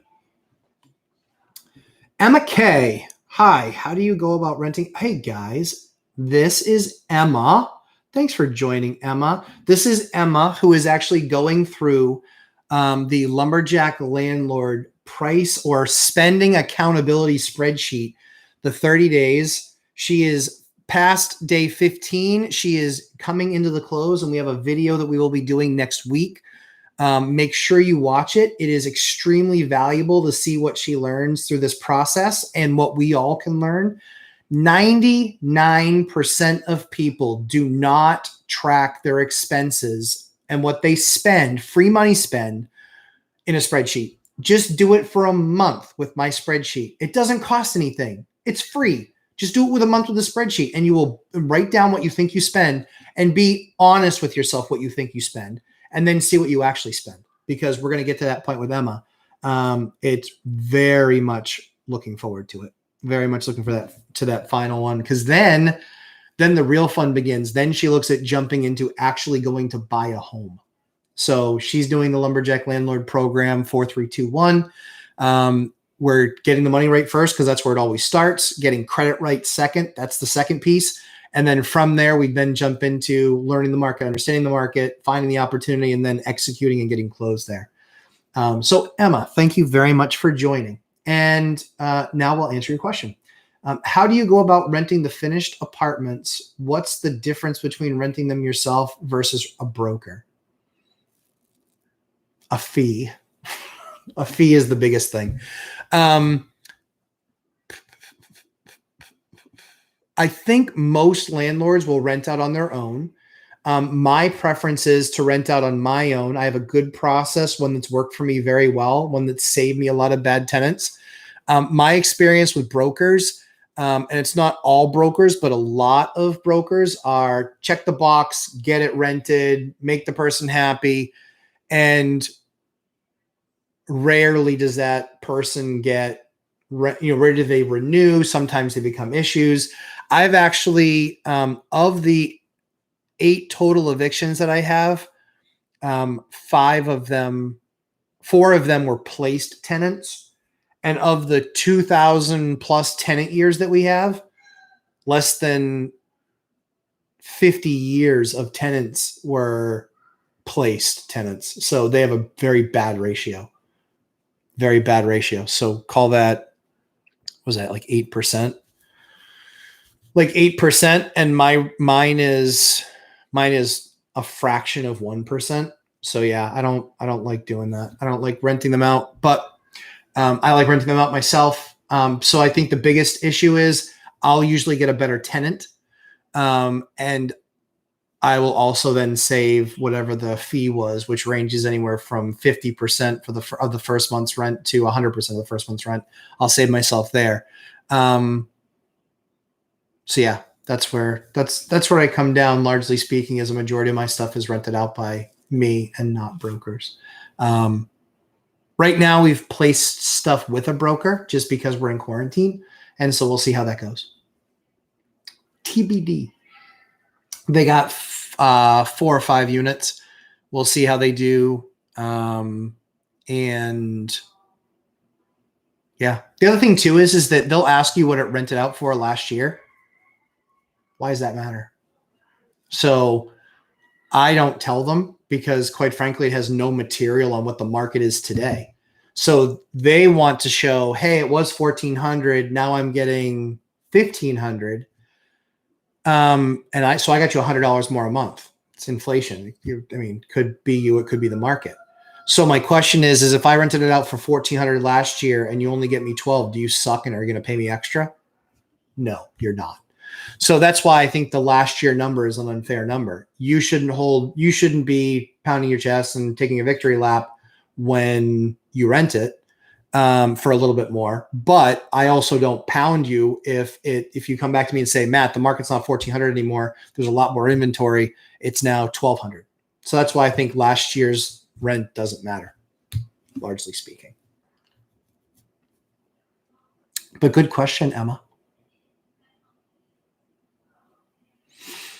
X Steve WT, newbie question. How do you determine neighborhood class? That's a good question. Usually, so I only invest where I'm from and I only invest where I live. So I invest in the town that I live in. I invest in the town next door to the south or west, and I invest to the town to the northwest. So I only invest in the towns that I live in. Because I only invest in the towns I live in, I know where the bad areas are, where the good areas are, what the good cities are, what the good towns are, what the bad ones are. But even bad cities have good areas, and even good cities have bad areas. Usually a great city has fewer bad areas. But it's just, so I'll call the police, talk about crime. We'll look at crime. We'll look at crime statistics. That's some of the stuff that we do, but also the realtors and such that we work with, what we know. But it really becomes more experiential, like having been in the area. So that's why for me, if you asked me to invest in a deal out of state, I wouldn't even know where to begin. Well, that's not true. I would know where to begin, but I wouldn't have done any of the work. So people ask me about like Austin, Texas, or they ask me about Boise, Idaho, or they ask me about Chicago. No idea. I can read what I've read about those cities, but I have no idea where the good, the bad, and the ugly is. So yeah, so that's how I find them, is experiential, living there, talking to the police, talking to realtors, also seeing if there's a bunch of stuff for rent in a given area and what those rents are. If they're really low, like there's a few streets in one of the towns that I do business with or in. There's 2 or 3 streets that you're going to take like a 30% hit on the rents because it's just a horrible street. It's next to railroad tracks. There's tons of transient traffic. It's not the best area for sure. So hopefully that helps. But those are some places I would search. I would look at talking to cops, talking to some local realtors, and then looking up the street, seeing if you can find rentals on that street, and if they rent it, and drive it. Like, you can drive it a lot too. The other thing too is like also drive it at night. If it gives you that heebie-jeebies feeling, don't do it. If you see a lot of people walking the neighborhood late at night, yeah, hard pass. Nope. So that's how I do it. ARM, yeah. So Ethan Wood, ARM, yes, on the commercial mortgage or adjustable rate mortgage, yes. Yes, Mark Kohler, yep. Mark Kohler is a brilliant guy. I watch his stuff, love it. And like I said, we're talking about potentially turning something like that, like what he's done. But that's a big structure that's really expensive to put into place, time consuming. And that's not something we're going to spend time on right now. But we will likely, it depends on taxes, how they change, if they change, when they change, what they change to. That's what we pay accountants for. My tax bill every year is probably $5,000 to $7,000, I would say. I think is our tax bill, $5,000 to $7,000. Let's see here.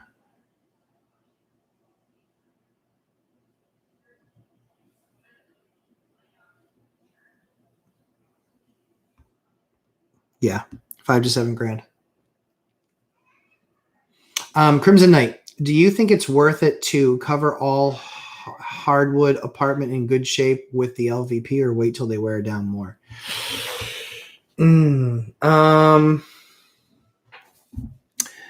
If it's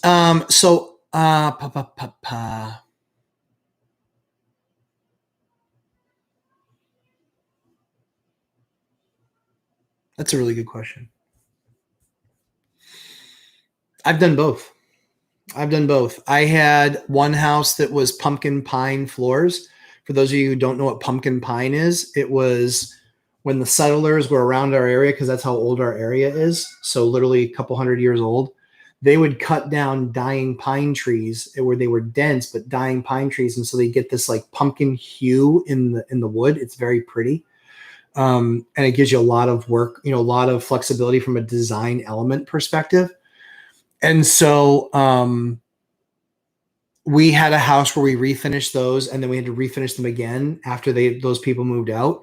And those floors, you get maybe 5 sandings, and then it'll be too much, and then the wood will start to break when you step on it and things like that. So you get like 5 sandings. So, and then LVP, yeah, it's good.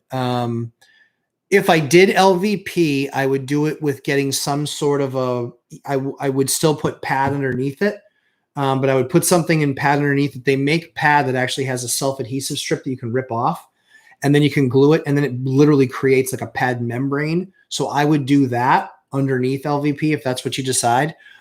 If it's like red oak or something like that, I would probably just refinish it, because red oak is pretty resilient. And red oak can be purchased again today. But if it's one of those rarer woods, like we have beautiful fir, bird's eye maple, if they screw that stuff up, you're like $11 a foot to buy that stuff, because you can find it in reclamation projects, but it's like $11 a foot. Pumpkin pine, the old wide pine, yellow wide pine boards. I've seen those in a few places where I live. There were a couple boards in there that were 20 inches across. If I had to go buy that board to replace it, like I would just have to section in yellow pine replacement. But yeah, so it really depends on what species of wood it is. That's what I would look at. Crimson Knight 921. Do you think it's a problem if something is too close to an airport? Yeah, I know Manchester Airport. The house made an offer on. It's somewhat close to MHT, but me and my agent thought it was far enough away to not matter. Standouts. So if it's a condo with no yard, stand inside and see if you hear it. Be up in the bedroom. Make sure that you're checking on days where it's their normal flight pattern. If it goes alternate flight pattern, it doesn't really matter, because I've lived close enough to an airport before. I actually put an offer, personal residence. I put an offer on a house. I told them I wanted to sleep there the night, kid you not, and I would make my decision the next day. And it was in the flight path of the airport that was about 10 miles away. Moved in, woke up 4 times. Nope. Canceled the house deal. Nope. I said, sorry, not interested. Didn't like it. Nope. So I would just be in the upper floor. If it's a house with a yard, you need to be out in the yard, because if it's in the flight pattern, that can hurt it. Close proximity, it depends. But that's what I would look at. Cody Evers, what are some ways to lower expenses on a 5 to 20 unit building to increase cap rate? That's a good question. Good job, Cody. Good question. So yes, low flow toilets, because water, I don't know about what water costs in your city, but in my city, it's like liquid gold. So I do low flow toilets. That's the first thing. And it can be, and it doesn't mean cheap toilets, guys. It does not mean cheap toilets. I still buy a $300 to $400 low flow toilet. And I've actually, in some places, I've bought the extremely expensive toilets, which are one button for number 1, one button for number 2. I've done that as well too. So I will spend the money on those extra or more expensive toilets. So toilets is one. Shower heads, low flow shower heads, or at least moderate flow shower heads, is 2. Baseboard heating. If you have baseboard heating, I do the high output baseboard heating, which put out 40% more heat. So it keeps them more level temperature. So people are less likely to be screwing around with the thermostat if you're paying for heat or for hot water. If it's hot water, I do an IBC. If it's a forced hot water system, I do IBC 95% AFUE efficient boilers. They cost almost twice as much or not twice as much, maybe 75% more. But if you're paying heat or hot water, they will absolutely chop your price by a fraction. Another thing to do in a 5 to 20 is hire an energy consultant company to do door tests in the units. I would look at windows, but I would also they have like a $4,000 FLIR camera, FLIR, FLIR. I would then shoot the walls. And when he's shooting the walls, what you do is you stand behind him with your phone and you take a picture of where he's shooting on the wall. That way you can identify if there's like pockets of insulation. So I would look at those, pockets of insulation. And then have either new blow-in. You can have new blown-in done just by popping a couple clapboards on the outside or popping a couple pieces of siding on the outside, and then they would go around. They can do something called hard pack cellulose, which is they blow it into the wall and then they stamp it down like this into the wall so it hard packs, and then they just keep on adding until it's full. Those are the things I would look at in a 5 to 20 unit. I would look at I would look at toilets because water's so expensive. I would look at shower heads because water's so expensive. I would look at insulation because heat is so expensive if you're paying for it. And then if you provide washers and dryers, buy good ones that are very efficient. That's what we always do.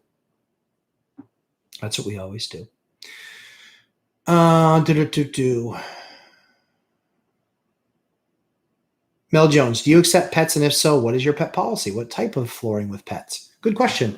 So yes, we accept pets, not in every building. The pet policy is we figure out beforehand that it's going to be a pet apartment, and then we figure out what the cost is going to be based on that. And so we don't charge something extra for pets. We just figure out, we're going to make this available to people with pets, and so this is what we want the rate to be. And then what type of flooring with pets? Usually, not always, because pets aren't the issue so much as their owners are. So usually with pets, what we're doing is It's usually not in our antique stuff. So the stuff with 200-year-old flooring or 150-year-old flooring or 100-year-old flooring, because we tell them flat out, guys, the dog is going to scratch up this floor. When they do, you're going to have to pay to repoly it, and that's going to be $3,000 or $4,000. We tell them that up front, and let's just let them know, this isn't a pet property, but we state that in the beginning, saying this is not a property we allow pets. The biggest rule that we have for pets is whether or not our insurance covers it. If ours covers it, we still expect that the tenant is going to have a tenant insurance policy with a pet policy as well. That's important for us. So yes, we accept that is our pet policy. What type of flooring with pets? We're pretty flexible. Just not the old stuff.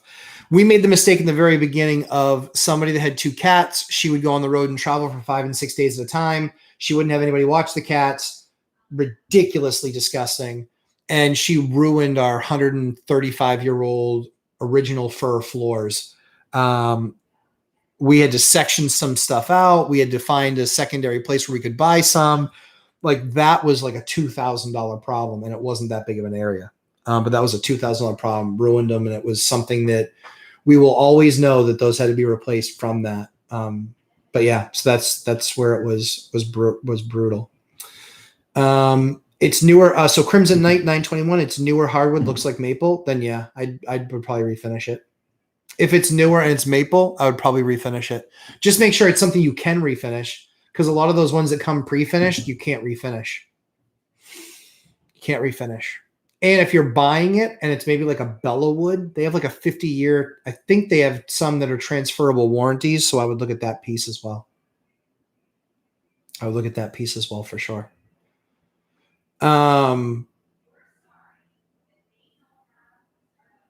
Yeah, newer hardwood. Yeah, looks like maple. Yeah. Maple's a great hardwood. So it's a good product.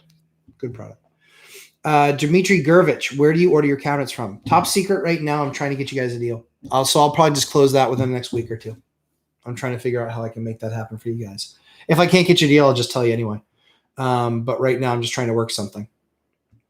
Crimson Night. My family has an old house in Maine. I know what old hardwood looks like. Yeah. Yep. Yeah. Perfect. Yeah. If it's that old stuff, yeah, I don't mess with it. But if it's the newer, yeah, just like I said, I would just refinish it. I would probably refinish it. That's what I would do. Because that's going to save you a lot of money over putting down LVP. Look for places. I don't know what you're paying for refinished, but I pay less than $2 a foot for refinished to have it sanded and repolyed. One coat with a sealer, next coat with poly, and then a follow-up coat with poly. So I'm less than $2 a foot for that. So I know that even this really nice, even the nice stuff over here, you buy it in Home Depot and whatnot, or Lowe's, or any of the big box stores, or any of the other big box secondary or specific retailers, boutique retailers, we'll call them. Those guys are going to be $350 to $450 a foot for the type of stuff that American Flooring is selling. And so then you're looking at installation on top of that. So I'm usually less than a couple bucks a foot for install. So you're $550 to $750, call it. So if you're $550 to $750 to install even just 1,000 square feet, it's a big number. So what I would do is, like I said, I would probably just, if it's newer, I would just refinish it. Because if it's 1,000 square feet, you're probably getting that done for a couple of grand. If it's not, you're putting down LVP. Even if you're putting this stuff down with labor, you're still probably $4 a foot, $350 to $4 a foot. So yeah.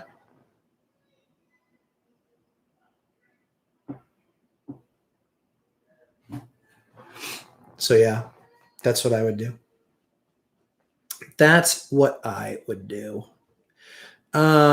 Any other questions? If you guys have any other questions, I'm happy to answer them. I kind of set aside a couple of hours for today. If you're on here and I've answered a question for you or you liked my answer, give me a like, please. If you didn't, that's fine too. Then ask a better question next time. And if you're wondering why I'm rubbing my arms, I had the worst experience with one of the big box stores that I'm absolutely going to thrash. What a bunch of losers. We had a gas dryer go. They then told us, we looked at 17 different big box stores. Thank you guys for the likes. I appreciate it. The 17 big box stores said they didn't have any in stock. None in stock.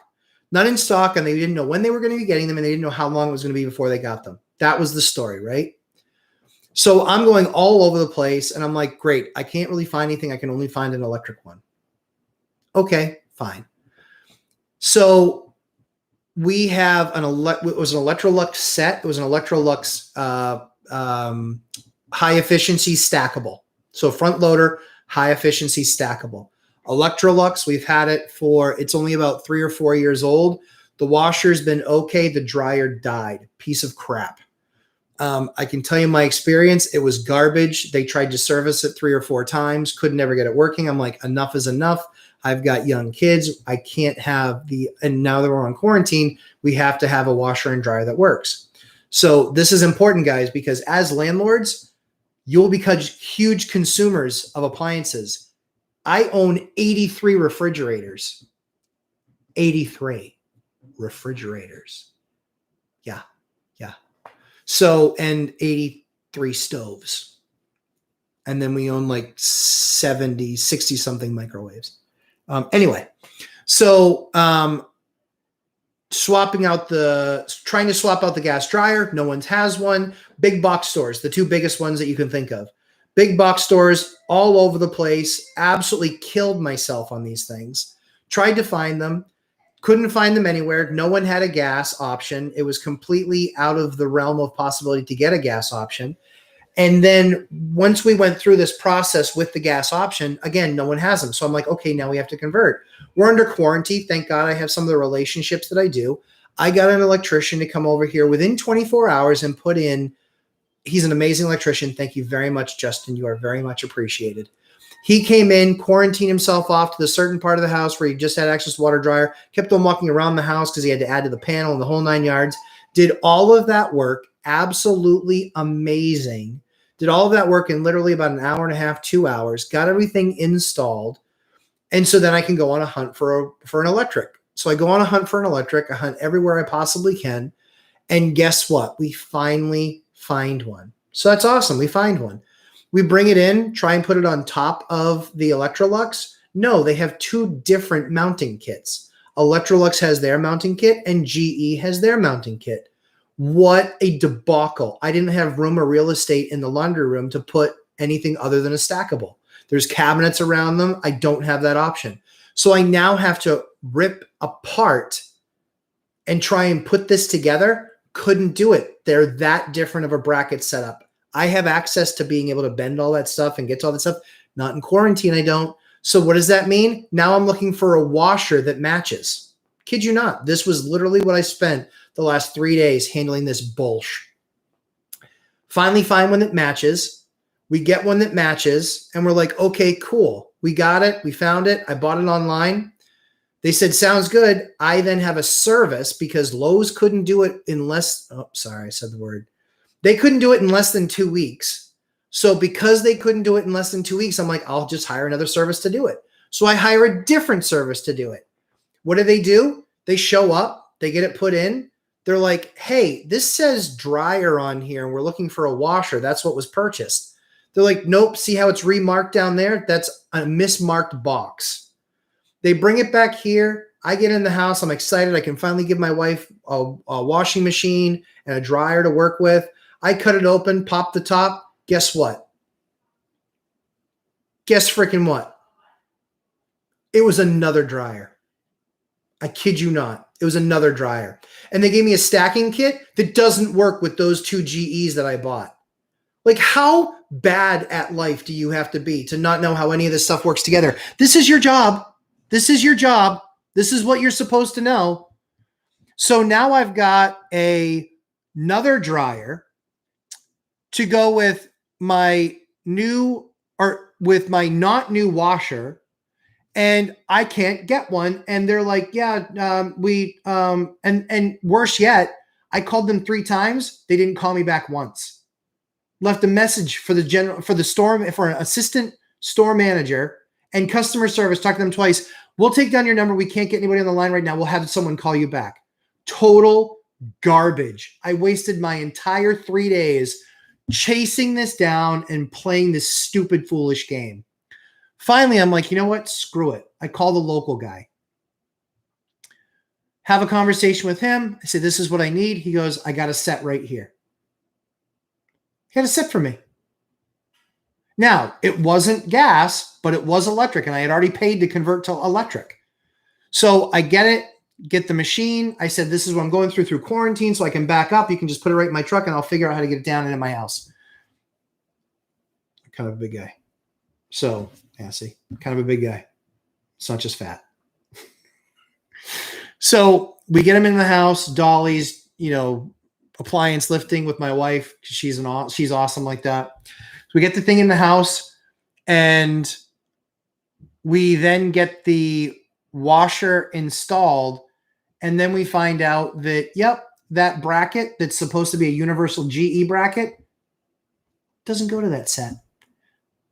Doesn't go to that set. This is how bad the big box stores are. This is how garbage they are at doing anything right. This is why contractors largely can't use those big box stores, is because it's somebody that went through a 3-hour course that has no clue what they're talking about, no idea what to look for, and doesn't care that you paid to have somebody send there, paid to have them bring it to your house, then had to put it in, and then realize it was wrong. And then worst of all, they can't even return your phone call. So big box stores, you guys can suck it. I will be making an effort, even more of an effort now, to buy everything local from only small vendors, because they at least take some level of pride in their work, unlike these big box stores that are just total and complete bullshit. So I then had to get this, I look up on the big box store's website because I haven't had enough glutton for punishment yet, and they say, yep, we have 2 of those kits. Great, I'm going to come over. But I've been bitten by you guys twice now. I need you to check. 2 hours later, I get the phone call. They come back, they go, yeah, we can't find him anywhere. Dude, what is your deal, man? How bad are you at this, big box stores? And this isn't just the employees. Inventory management. How's just-in-time shipping working for you guys now? Yeah, it sucks. People, spend your time with the local vendor. You might spend a little bit more, but you won't burn 3 days like I did with these clowns. This is a complete and total joke. Complete and total joke. Thank you, big box store, for wasting my time. Thank you for wasting 3 days. Thank you for not calling me back on any of these. I'm not even going to bother trying to return them because I don't want the freaking headache. I'm going to actually just put them in other properties. And moving forward, you will get $0 more. Now, just so you guys know, I spend probably $200,000 a year between the 2 big box stores. No more. No more. Nope. No more. I'm tired of the garbage customer service. I'm tired of not getting phone calls back. I'm tired of people not being able to read boxes. I'm tired of saying this doesn't look right and them saying, no, you're wrong. It's right. And then it's not right. I don't want to be right. What I really want is for you to be right. That's what I really want. I have no problem being wrong. You be right. That way I don't make all these extra trips. So I have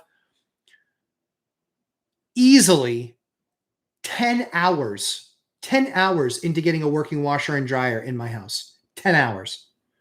And that was only through a Herculean effort by my electrician, one of my electricians who's amazing, to come in and do that for me. Do better, big box stores. Do better. You're garbage. And if you work there, do the right thing. Say, I'm not sure. Open up the box and figure it out. Do something. Don't let that happen. Because I still had to pay the company to pick it up. Now what do I have to do? I literally have to pay somebody else to move it to another property where I can use it just so I can actually use the thing. I'm not going to bring it back to them and return it. No freaking way. No way. Absolutely not. I'm not going through that step again. Yeah, not happening. Not happening. Not happening. Give me just 1 second.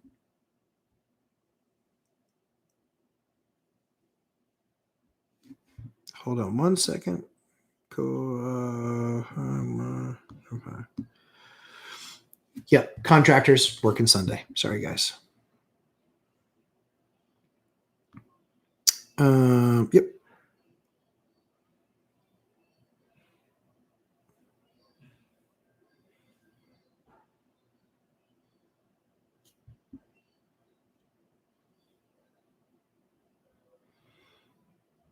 Let's see.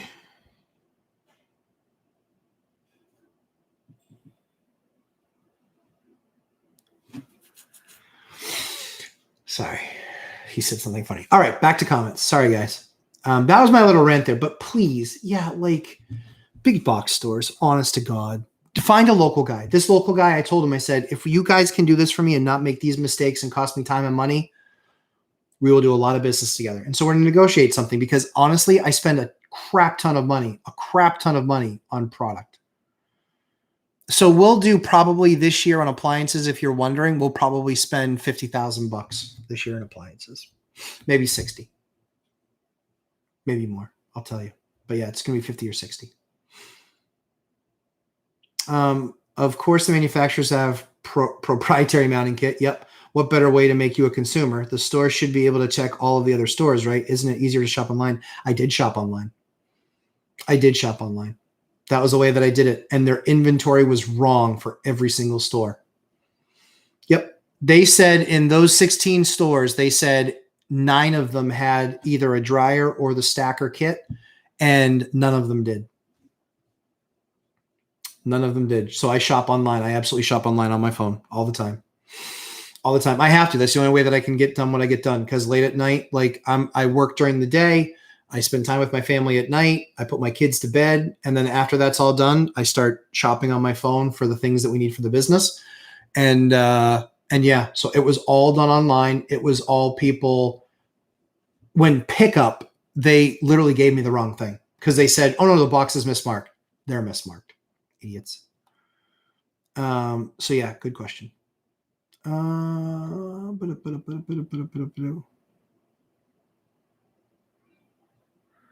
sorry, I missed a couple of other questions. Let me get to these. Crimson Knight 921. So on my deal, when I raise the purchase price by $10K to cover the closing costs, what would you do if the appraisal misses? Then you're just going to have to come to the table with some of that. You have an option, so you can actually make them make up that difference. But if they know that you did it because of the trying to get them to cover closing, then you might have a fight there. But if the appraisal misses, you can also walk from the deal. So I would just I would do that. I would just look and see if it does a miss, it's an opportunity to renegotiate, or you walk. That's the way I do those. Pride and Price, that's what I answered. Mel Jones, would you do carpet with pets? Nope. I don't do carpets, period, though. I have, out of all of my, I've never put carpet into an apartment, number one, except for stairs. Number two is if I buy an apartment that has carpet, 90% of the time I yank it. 90% of the time. The only time that I don't is if time is an issue or if it's really in that bad of shape. But yeah, I almost always yank it. In fact, perfect example, a rental that I just did, we rented a machine. It took us, we did 3 rooms. We did them 4 times, and 6 times. And that's what it took to get the smell out. And now we're just waiting to see if the smell comes back. But horrible. I would rip them out. Yeah, not good. Yeah. Yep.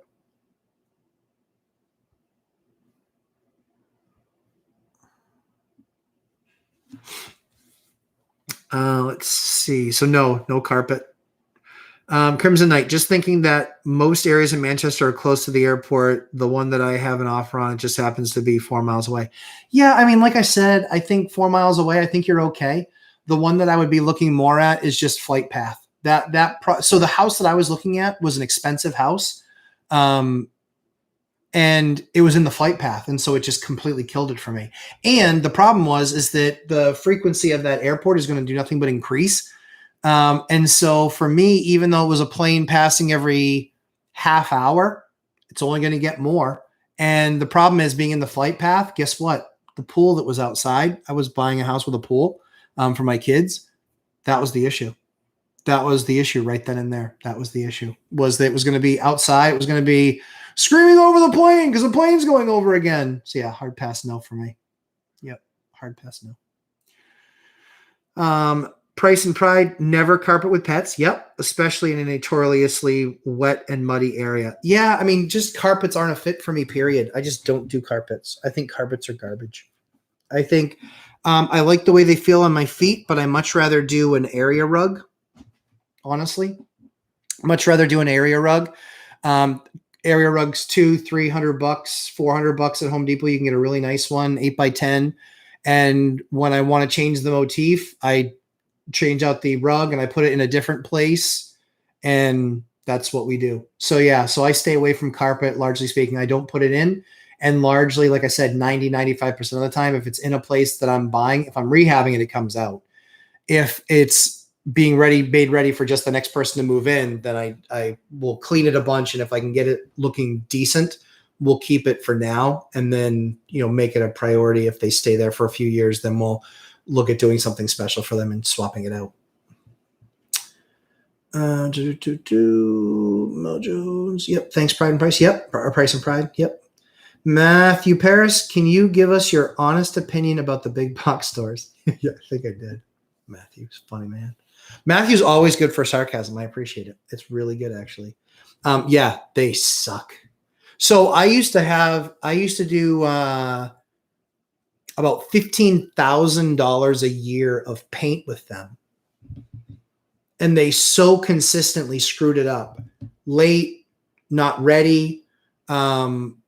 My guys would go in and the painters would go in and they have to wait an hour. Guys, I have to pay for that. That's expensive. It costs almost as much as the paint, having people wait. So just total lack of preparedness. And this was stuff that was bought online. Largely speaking, the stores are just not nearly as good as they need to be. And certainly not for fast turnaround.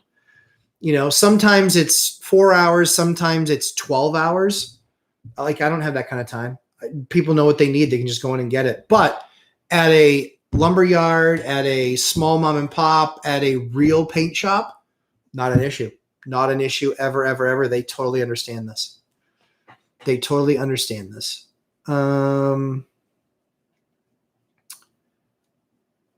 Jeremy Kirkwood. I called 28 countertop installers recently. Holy cow. I had it in a van for a month, paid a neighbor to help me lift it in eventually. Wow. The place that so if I were you and searching for somebody like that, I would have,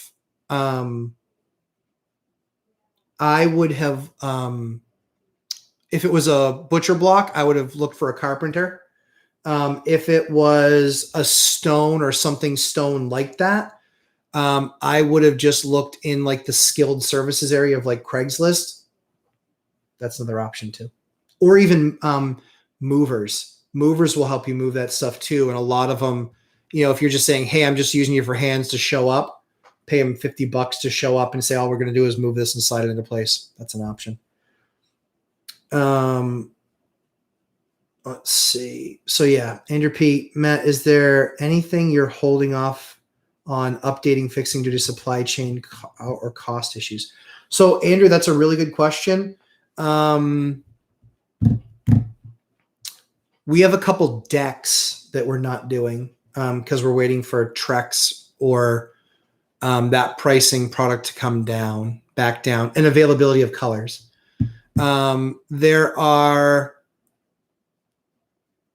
a couple houses that we haven't sided yet because the color that we want, we're told, is not going to be back into production until the end of October. And it's been out of production since July, but it's a mainstay color for us. And it's what we use for design in a lot of places. So yeah. So we definitely, there's absolutely things. So siding, what else?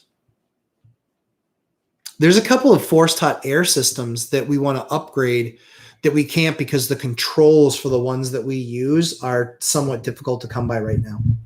So when they come in, we don't want to be jerks and buy everything that they have. We only buy what we need. I should have been a jerk. I should have bought, 2 or 4 extra control sets. They're only a few $100. But I should have bought those. That was dumb on my part. Well, I just didn't want to screw the next guy because guys are trying to make their living, and guys are trying to, you know, put systems out there. And if you can't put the controls in, you don't have a system. So I didn't want to take money out of somebody else's pocket. I just used what we needed right then and right there at the time. So yeah, I think I'd probably do that again. So yeah, great question, Andrew, on supply chain. There's other stuff too. What else? Washers and dryers. Like, I'm going to work out a deal with this mom and pop, and I'm probably going to buy 5 sets and see what the best prices I can get on 5 sets, and then just start putting them in places. That's what I will do. Have you ever bought and it was an alligator? How long did you give for it to turn around? If you bought and it's an alligator, you likely can't sell it and not lose money. So my view is an alligator at 100 or 150 a month is better than selling it and losing 10 grand. It depends on how much of an alligator. But I would look at raising the rents. I would look at raising the rents and see if you can get the rent guy to where you need to get to. You know, I would look at raising the rents if they're under lease, which is the problem I'm sure some people are having. I would just be making sure of that as well. You know, yeah, that's what I would do. I would be raising the rents. I mean, any money that it depends on how big of an alligator, any money that you're going to spend on reducing how much of an alligator it is going to be money that you're probably going to spend on it being an alligator anyway. So you probably can't sell it. And so if you can't sell it, you have to rent it. I would raise the rents. If you can't raise the rents, I don't know what you would do, because there's no way to cut costs without spending. There's no way to cut costs without spending money. You know, if you could cut costs on any project without spending money, people would do that. So yeah, that's the best advice I have for you if you have an alligator. Who is the best looking amigo? Oh, not me. Not me. Nope. I have the best beard. Dion has the best haircut. Mike has the best pet. Yeah. Best looking. Yeah. I think it's all in the eye of the beholder. I think my wife thinks I'm the best looking. I would assume Mike's wife thinks he's the best looking. And Dion, I mean, some people might think Dion's the best looking. He's a stud muffin. Yeah, so I don't know. My opinion would be I have the best beard. I don't know after that.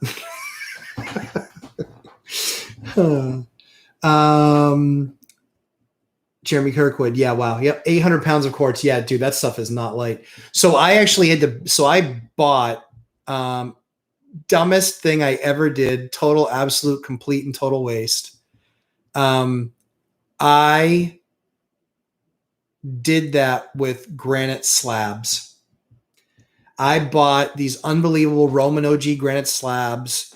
Somebody owed somebody money. They used those slabs to pay. It was like $10,000 worth of granite slabs because it was the 1.5 inch thick Roman OG edge, which is like $11 a foot to put on. They were a nice, neutral, good color. I paid, the other guy said, I just want to get $2,500 out of them. I ended up paying around that for them. I then housed those things for years, but they were so unbelievably heavy. I had to build a special rack. I mean, that was just stupid. That was stupid because I ended up not using them. Sorry, I just saw Dion's real quick. A girl I went on a date with said Mike is the hottest. Dion, you need to date smarter women.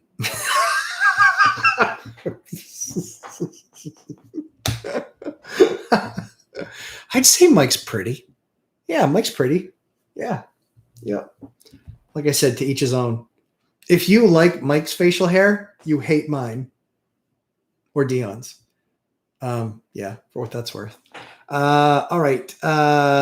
Nisi Ellison, what kind of lock systems do you use on your rentals and how do you switch keys? That's a really good question. Really, really good question. I love that question. So awesome question. Awesome question. So we use all electronic keypad. for everything. We don't deviate from that. Everybody has electronic keypad. We use a special fully digital one, which is a digital keypad. We use those on all of our buildings where the door is internal to the building. On the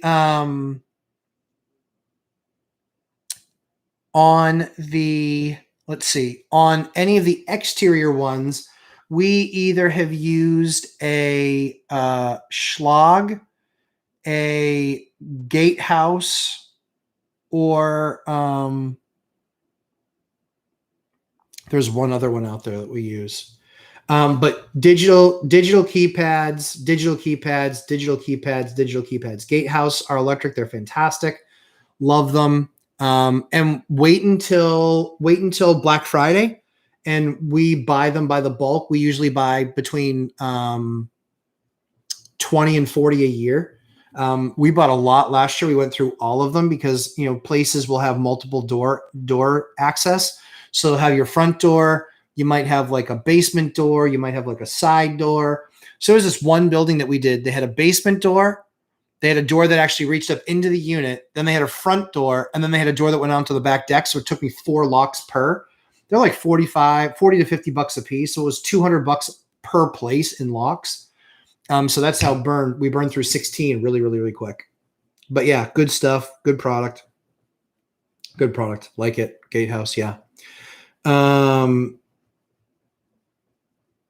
Let's see. Okay. And then how do you switch keys? So then we don't give them keys. It's only a keypad. The only thing we tell them is if it's blinking red, you need to text us and we'll come over and swap the batteries, or you can swap the batteries too. Usually we'll leave, they're either AAA or AA. We'll leave a package of them behind in one of their drawers in the back. No joke. And that way when they find it, they're like, oh, what is this? And they'll just leave it there. But when they run out, we say there's actually a secret package of batteries in your back drawer. Grab those, swap them out, and everything will be okay. And then we don't even have to go over. How about that? So that's some ingenuity. But we do that. Matthew Paris, got to know as a deck guy, how much did you spend on the deck at the flip house? From what I could tell in the video, it was 16 by 6. So I think it was actually 20. So it was 20 by 6. 4-foot steps. Was it 20 by 8? It's either 20 by 6 or 20 by 8, 4-foot steps, skirting. Looks like maybe Trek Select. It was yes, yes, and yes. So Matthew Paris,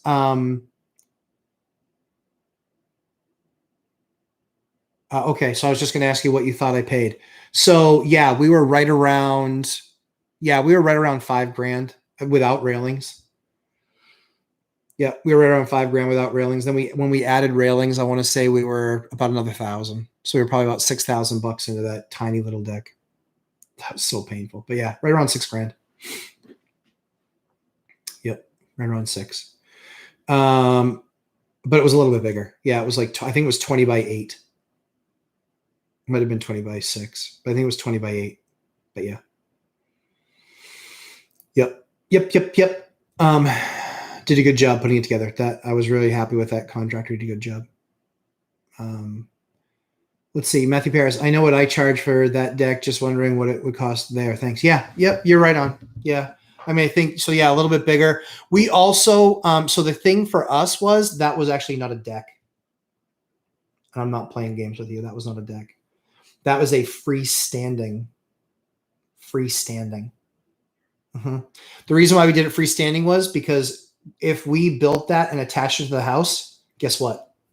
We had to pull a permit. Because we built it free from the house, we used 8 by 8s for the corners and for the posts. So it was actually freestanding. It was half an inch away from the house. So we did that to not have to pull a permit. Yeah. And so that was freestanding. So it was 8 by 8, and yeah, it was still around that $5,000.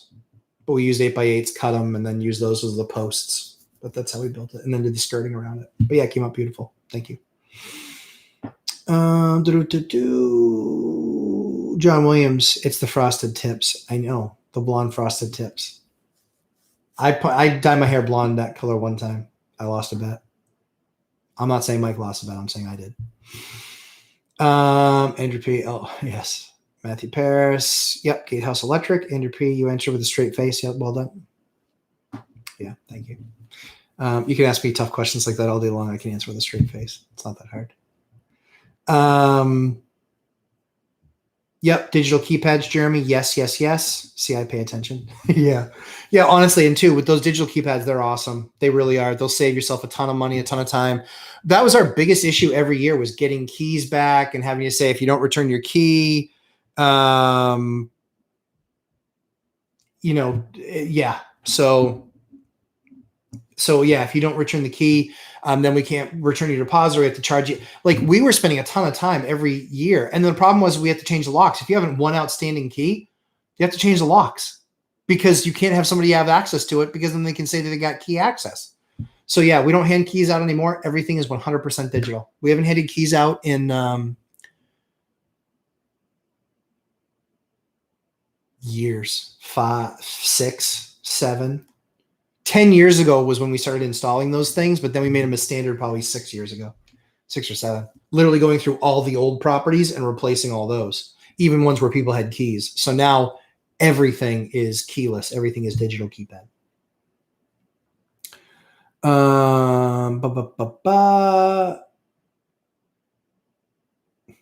Nisi, yeah. Oh, you're welcome. Thank you so much. Yeah, you're welcome. Nisi Allison, LOL of backdoor. Yeah, backdoor, side doors, front doors. Like I said, freaking 3 of them. And yeah, because you know what? If you make one a key, guess what? You have to do the same thing. You have to chase. So we just don't want to chase. We don't ever chase that. Ethan Wood, do you still have debt on all of your properties at this point? I don't have debt on all of them. I have debt on some, on most of them. Most, yes. All no. Nope. We have a few free and clear. Excuse me. We have a few free and clear that we're actually going to refi and pull cash out. Probably not 50%, maybe 50%. I might do that with Steve Dow. I have to see. I have to check and see. Do you put in LVT flooring, or do you do hardwood? LVT. I don't do hardwood anymore. I used to, and I don't. Would you rather have hardwood or this? I can tell you this looks far more impressive when you go into a room than hardwood. And it's much less expensive. Easier to install, easier to pick up, easier to clean, all of those things. Yep. No more hardwood for me. I'm out. LVT only.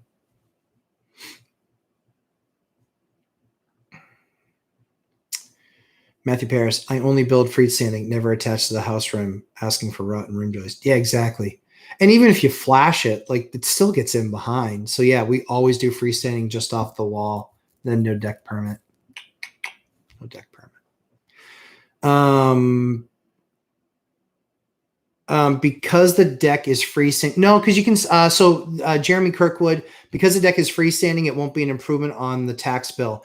It will be, because you can still get dinged for like sheds that are exterior buildings or accessory buildings. So yeah, usually it does. It's still going to affect it.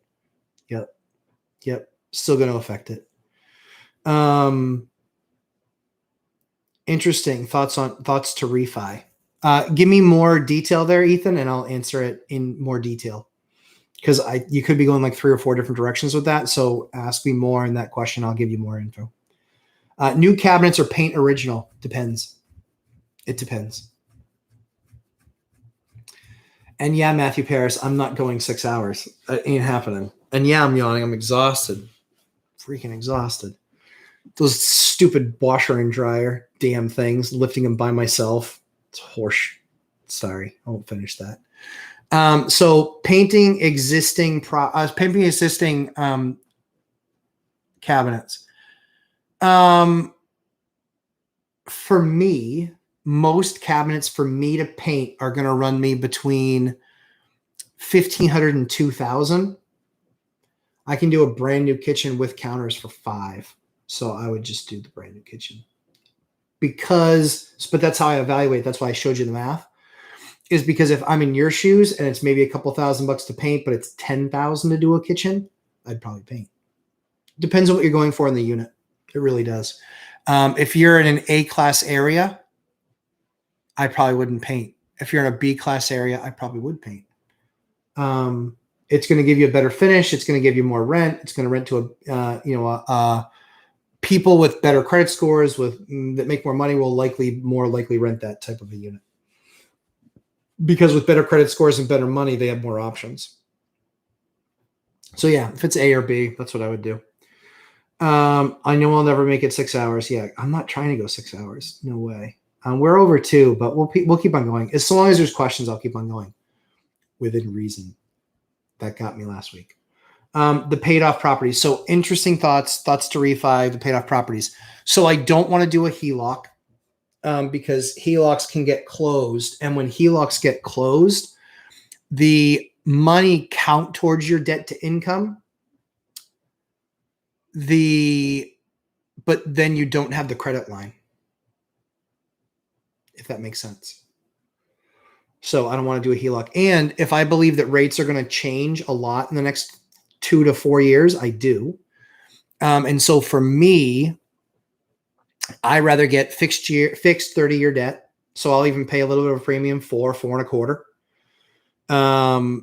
And so we'll do 4.25 portfolio loan or something with like a Steve Dow, 30-year fixed debt. I don't have to worry about the payments changing. That means every year that my rents go up, my profit margin goes up. That's what I would do.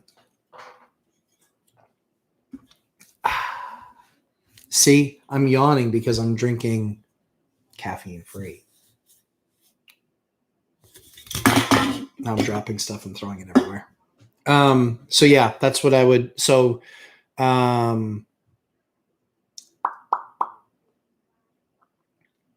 yeah, so no refi. Nope. Well, refi, yes, but not to a HELOC. So I'll refi, get 30-year debt on them. I'll lever them up to probably 70% loan to value, maybe 60% loan to value. Just because I can still get a decent rate, 30-year fixed.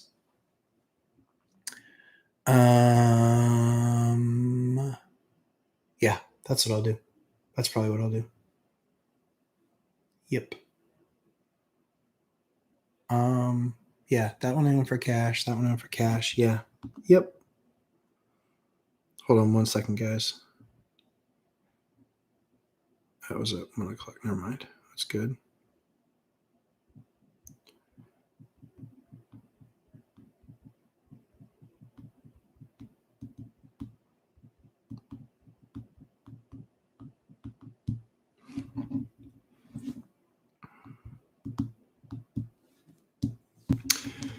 All right.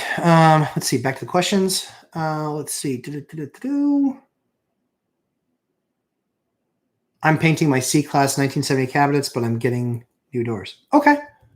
Yeah, that's not bad. And hardware. Yep. That's what I would do. 100%. Yep.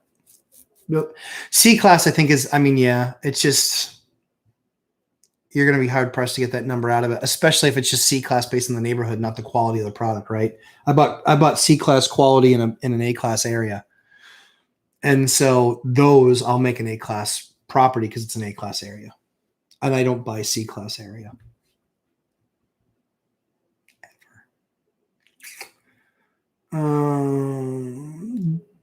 Nisi, and if I'm not saying that right, Nisi, you can correct me. Just put it in the comments down if I'm not saying it right. Do you use a bookkeeper or just a program? Yes, I use both. I have a full-fledged CPA, but I don't use them for everything because they're over $200 an hour. So I actually do everything in a program. We're actually evaluating property management softwares right now. Hemlane's one of them. I really like Hemlane. I really like Dana. She's an amazing, amazing CEO, and I know that they're going to do amazing things with that company. But yeah, we're just that's what we're working on right now. So yeah, so that's still TBD.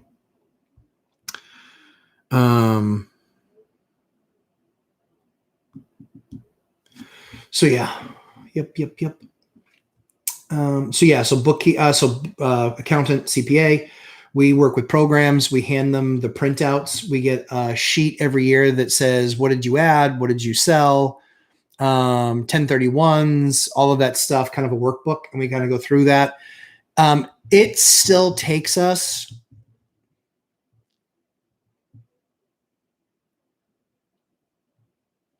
80 hours to prep our tax return, to hand it to an accountant. About 80 hours we spend on that. It's a lot. It's a lot. A lot. And I already used a bookkeeper program. Yeah. Matthew Parrish, challenge accepted. I have nowhere to be. I'll text my kids to start whacking on the wall. They're being quiet and good right now. I think they're actually outside. I don't see them, but I think they're outside. Let's see. Ethan Wood, right on. Oh, thanks. Yeah. If you think rates are going up, you want long-term fixed debt. I agree with Mike on the 50-year spreadsheet. I think it's a lot like the 70s. I think that we'll see plenty of appreciation. I think that we'll see plenty of prices going up for inflation. If you guys look, I did a video back in June with Mike and with Dion where I thought that months of the housing market next year, I thought we would see blips down. I think for the year that will be up, but I think there will be parts next year that will look kind of recessionary. I don't believe it's going to be a crash. I believe that the Fed would taper absolutely next year, if not this year. I have a bet with somebody that said they wouldn't taper until 2023 because that's what they said. But I'm 10 grand, he's going to lose. And I'm going to enjoy taking that money because there's no way now. He made that bet back in May. And I was like, no way. He goes, that's what they said. I go, what are you new here? So I'll enjoy taking his 10 grand. I think he'll probably try and give it to me in pennies, but that's fine. We'll go that route. Jeremy Cooker, when you buy cabinets, do you consider a warranty? Some have lifetime. I bought some that were a bit pricier for a forever warranty. I would not. I would love to know what that warranty covers. Because I think largely speaking, warranties are horse, you know what.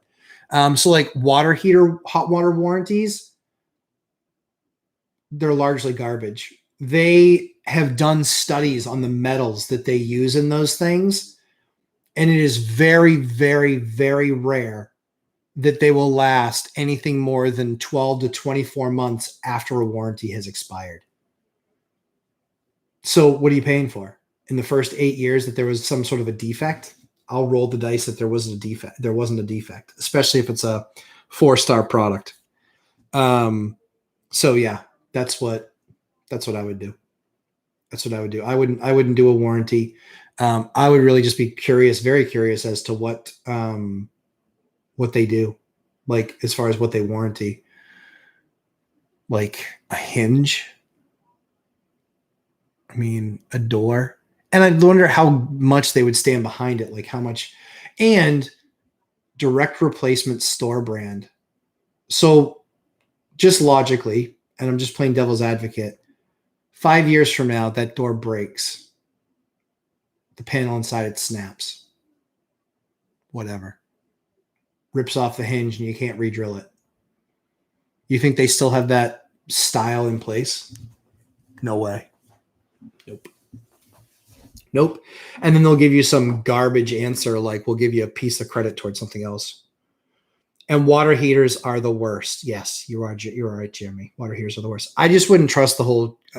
So even for flooring, that's why I'll buy an extra box or two of every flooring that I do, and I'll keep it there at that house. That way, if something happens, I have that there at that house from that print run, especially since these are designed patterns. So yeah, you just gotta, yeah. Yep. Yep.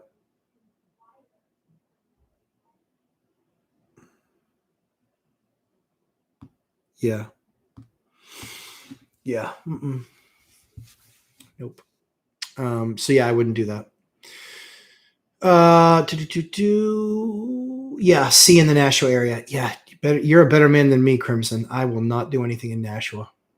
Not for me. Especially C in Nashua. Not for me. I did B in Manchester, and that was bad enough. The flat face cabinet. Yeah, Jeremy, honestly, if I were in your shoes, I would just call and just find out, hey, if in 3 years, like if it's a lifetime warranty, that means that they're going to make that style forever. Because what are they going to do in that case? I would just love to know what the answer is. I'm not trying to put you on the spot. I would really just love to know what the answer is. How do they answer that back? 5 years from now, they're still making that style. There aren't a lot of styles of cabinets or even floors that have stayed going for 5 years. They change up the style specifically, like so they can make you buy a new product. So yeah, I really want to know what the answer is to that. If it's not too much trouble, I would love to know. Would love to hear. You're saying it just right. Oh, very cool, Nisi. Cool. Awesome. I'm glad. Because I'm the worst with names. I am the absolute worst. Yeah, I'm absolute worst. Crimson Knight, at least it's not a tree street. So for those of you guys who don't know, there's a couple of big cities in New Hampshire, and the tree streets are like the demilitarized zone. They're really, really, really bad. Really bad. Have I heard about Rent Tech Direct? Nope. Let me check. Rent Tech Direct. Property management. So no, I haven't seen this one. Or did I? Now I don't remember. I think they did pretty well. So we used Hemlane. We used a couple free ones. We used Quicken Property Manager. That was pretty good. I actually designed my own because I'm a software guy. So I didn't write it. I'm not a coder, but I work in software. So I actually designed my own and then had a couple companies like kind of put it together. But yeah, and mine was really, really good, but I just didn't want to. It was going to be like $100,000 for the first release, and I was just like, no, I don't want to get in that game.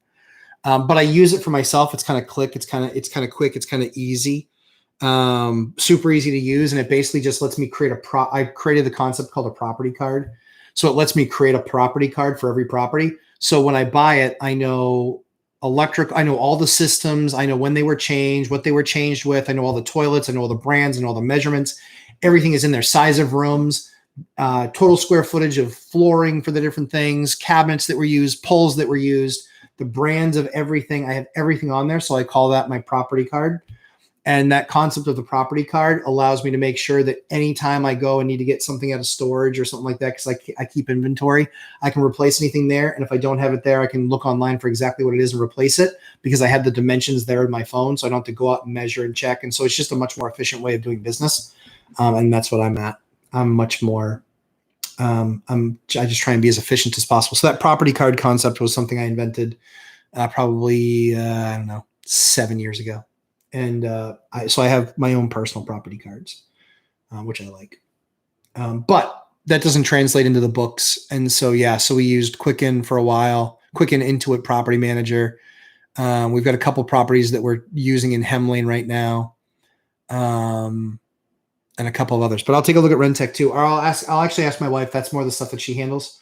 So I'll ask Ashley if she's done anything with Rentec. Jeremy Cookwood, direct replacement store. Yep, we talked about that. Water heaters. Yep, they're the worst. If I need a new water heater, tank or tankless. Me personally, largely speaking, if it's electric, water tank. If it's gas, spending more money and getting tankless. But I would look at, if you're a forced hot water system, looking at upgrading that as well to what's called a combi boiler made by IBC. I really like that product. We've installed like 20 of them, maybe more. We've installed over 20 of them. They're really good product. Really like them. Reliable, super energy efficient, service if they do need them. They actually give every dealer a dealer kit, which they've broken that entire system down to like 6 pieces.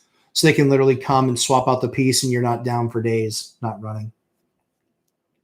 So that's really good. So yeah, so if you're gas, I would look at tankless and combi boiler. If you're electric, I just do hot water tank because those are pretty easy to install, and much less expensive. Jeremy Cookwood, I see your point. These are flat faced. Yeah. Yep. Sure. I don't any style, any color. That's the issue. Style and color. Even the custom cabinet places right now, they have like 6 or 8 styles. If you look at almost every vendor from a supply chain issue, I think Andrew or Matthew brought this up earlier. Anything from a supply chain issue perspective, they are making 5 or 6 lines, and there's 20 or 24 that they're not making right now because there's not enough demand. What if you're in that 20 or 24, and what if they don't make it again? Then what? Are they going to replace the whole kitchen? Nope.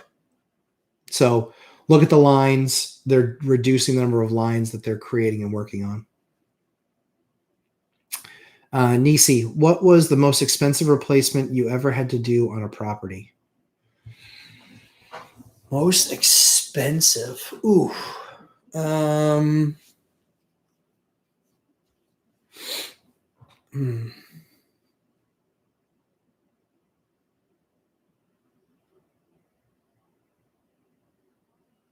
Probably a septic system. That was the most expensive. It was about $18,000. So, because siding isn't really replacement. I mean, maybe a roof is replacement, but I don't think I've been. We've done it when we bought the house knowing we were going to have to do it, but a $20,000 roof is a big roof. It's a massive roof. In fact, I'm doing a roof on a 12 unit for like 18. So I think it was probably a septic system, and we don't have a lot of those, but we did have a property with a septic on it. And so the well is awesome there, but the septic went, it was due, but yeah, that septic went, and I think it went largely because of a garbage disposal, but I had to redo that septic, and that septic, yeah, was like, I want to say it was like 18.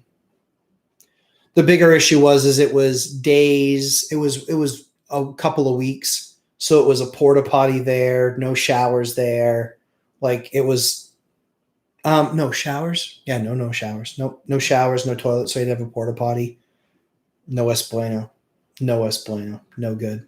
No good. No good. So yeah, that was expensive. And adding in all the extra work we had to do. Jeremy Kirkwood, I have my homework to do. LOL. Thank you, Jeremy. Like I said, hopefully you don't feel like I'm putting you on the spot. I would love to know. Because I don't know what they do. Okay, this style stops getting made and this door breaks. Now what? Well, we'll give you a credit towards your next kitchen. Great, $200. Thanks. Just spend another 10. I think that my wife wanted a specific car. It's a car that knowingly has transmission issues. In that particular case, that was the only time I bought an extended warranty. That was it. Because I know that car has transmission issues. So I love my wife, was happy to get her exactly what she wanted, but I was going to buffer it with having a bumper to bumper and certainly drivetrain. And so I think the drivetrain of that car is covered up to like 150,000 miles now, but I paid for it. Just because I did the math on that. So if it goes, it's going to cost me a fortune. If it goes, it's going to cost me an absolute fortune. Yeah. Yep. Sadly. Way it goes. So that's why I bought the extended warranty, because it was like an extra $20 a month or something like that over the life of the loan. And yes, I have a car loan on that car, only that car, because it was cost of money based. I could get that loan for under 2%, and I can make, it's all spreads for me. I'm happy to pay 2% on the loan because I can make 10 or 12 or 14 or 18 on the property. So yeah. Nisi, in Knoxville, Tennessee, any street with a president's name on it is high risk. Oh, that's good to know. Yeah. So Chris Rock had done that bit about that, right? Martin Luther King, Jr., Martin Luther King streets. I remember that bit that he did. I like Chris Rock. I think he's kind of funny, or pretty funny. But I'm an SNL guy from that era. So like Chris Rock, David Spade, Chris Farley, Adam Sandler's from New Hampshire. Most of you don't know that, but he's from New Hampshire. He was actually from Manchester. He went to school in Manchester, grew up there. Norm Macdonald, great guy, not personally, but as a comedian. Kevin Nealon. So yeah, all those guys. And then Will Ferrell, Sherry O'Terry. Yeah, so all those guys were good guys. or funny. I don't know if they're good people. Crimson Knight, tankless, then not sure I want IBC boiler in the attic.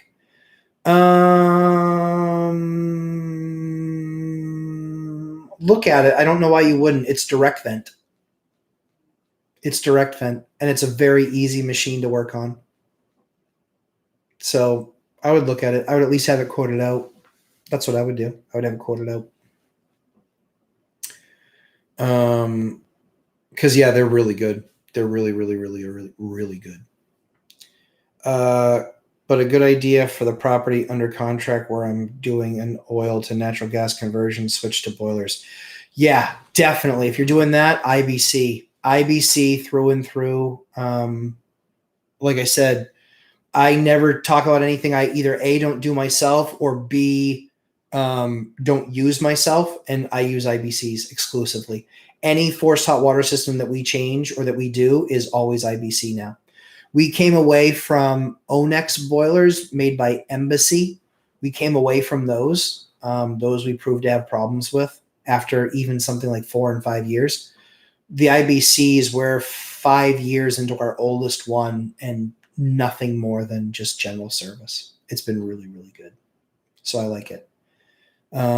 Rob, just ordered samples from, oh, cool. AM Flooring Co. Yeah.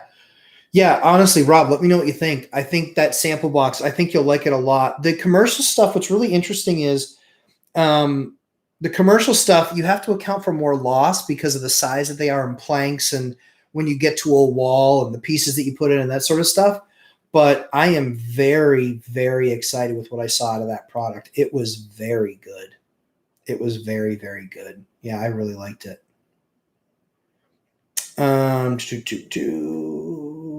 What if it leaks? The water heater is in the basement for the second floor, but the furnace in the attic. I've never had a leaking issue, not even once. And it's on demand, so it never has that much water in it. The only thing that would ever leak is the connection. So, and that's just a feed line thing. So I wouldn't be worried about that. I'm not. I have some in high areas. Not worried about that. Or you can even put it in a closet too, because it's much, much, much smaller. It's only about this far across, like 3 feet by maybe 3 feet or 3.5 feet tall. In Europe, they put them in closets a lot because you can then hide the lines and all that other stuff, and then you just go up through the attic to then create all your loops when it comes to the forced hot water. So yeah, I would at least look at it. That's just me though, because I look to put in IBCs everywhere I go. It's that good of a product for me. It's just been awesome. Like I said, I think we might be 27 now with the latest install that we did because we just installed 2 more of them. And just the amount of BTUs, they're like 200. I think they're bigger ones, like 220,000 BTUs, or can go up to 220,000 BTUs. So it's small all the way to large, but that IBC unit is really good. Andrew P, have you done an ROI on adding solar to? Yes, I have. Yep, I have solar. All right. So have I done? Sorry, give me 1 second. I got a contractor.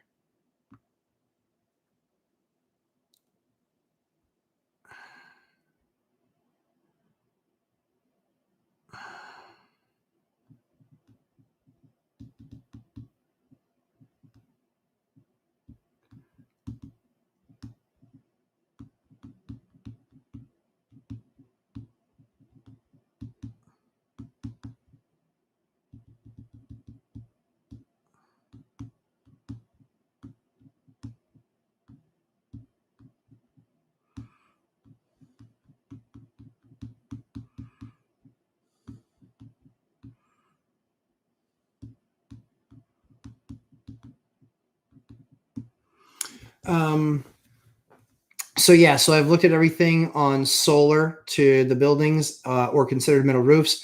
Never heard about owners considering either, maybe a regional difference area to area. So I did, Andrew P. I did look at solar. It's like a 16 to 21 year payoff. Nope. Way too long. for the added expense.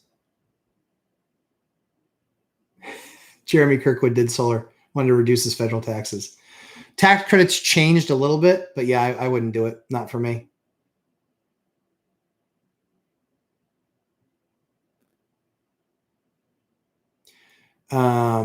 So no. And metal roofs, no, they're noisy in the rain. I like them a little bit, but I've had tenants complain because of their noisy in the rain. So who knows?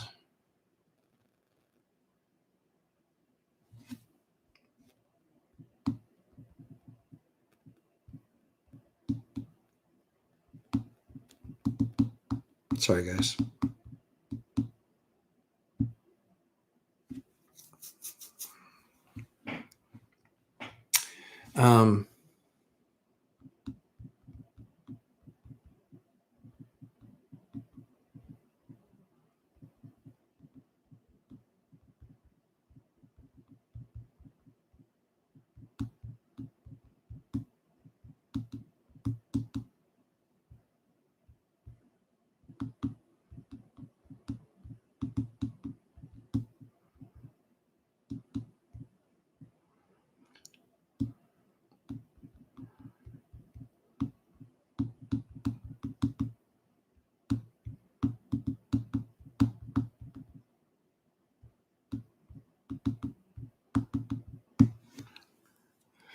All right, sorry. So no solar for me. J-Lo Flicks, forgive my errors, what does IBC mean? Sorry, so IBC is a combination boiler brand. It is a forced hot water. So it's basically for your forced hot water system, which basically means if you have baseboard heat in your house that's done through hot water. And it does your hot water on demand for like showers and toilets, or not toilets, showers and washing machines and things like that. So it's a brand name. So I keep on calling it IBC because that's the brand. And it's a brand that I've had amazing experiences with. I can't get any deals on them myself, so that's why I share the name, because I try and get you guys deals on anything that I do. But yeah, haven't had any luck with it. Yeah. So let's see, Crimson Knight. Then I will look into it. Easy waterline extensions that my washer dry. Yeah, I would look into it. Crimson. I would look into it and see what it takes to get there. What are your must-haves for tenant proof of property? Nisi, I'm not sure what you mean. What are your must-haves for tenant proof of property? So re-ask that down below. I'll get to it again. Sorry, I don't understand. Jeremy Kirkwood, I did solar, so happy I did. Needed to reduce my federal taxes. That's good. Not ideal solar payoff. Yeah, no. And new panels. It's just, I haven't seen it where the numbers work. Because again, I use smart money. My money's always going to go where the best return on my capital is. And for those, it's not. Do you know that if you then make your solar payment, but then your tenant's paying you for that solar payment that you're technically could be considered a utility? Then what happens if they're down for X number of days? Are you then liable for damages? What if they're on life support and they can't get the appropriate amount of electricity because of the way the line was set up? It's just yeah.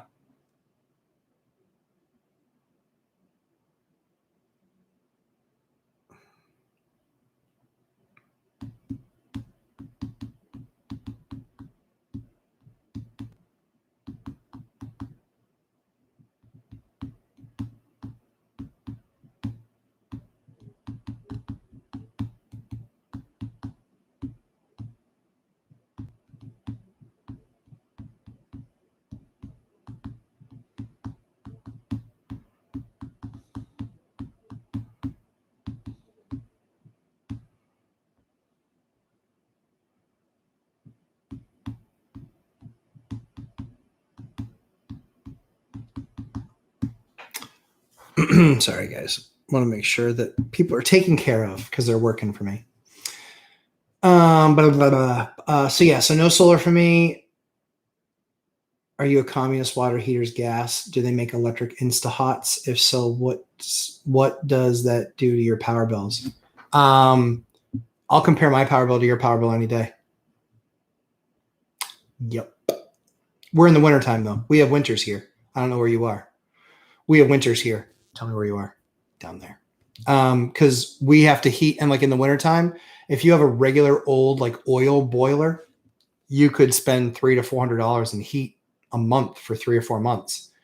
Mine, which is natural gas with the IBC, we have units that are under $1,000 a year for heat and hot water. So top that. I've run all the numbers. I've seen them in place. We evaluated, but yeah, we did. 5-year return on money in California. Had to do it. Yeah, if you can do it for 5 years on a 5-year return, I would do it if I had 5-year return.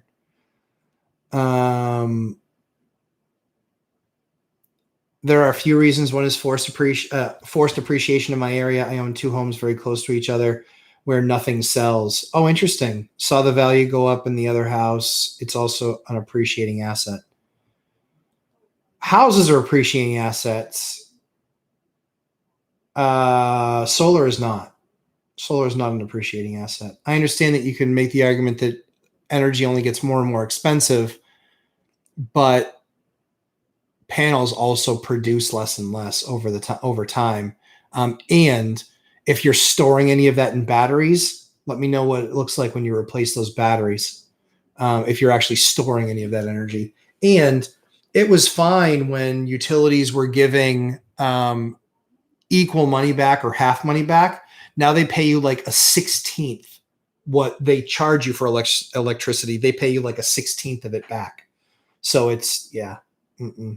But yeah, I mean, if you can make it work, make it work. For us, I'm considering it in my own house, but not in any investment property. But yeah, it definitely depends on where you live. It sounds like you're saying commie water. Oh, combination. Commie water heaters. That's good.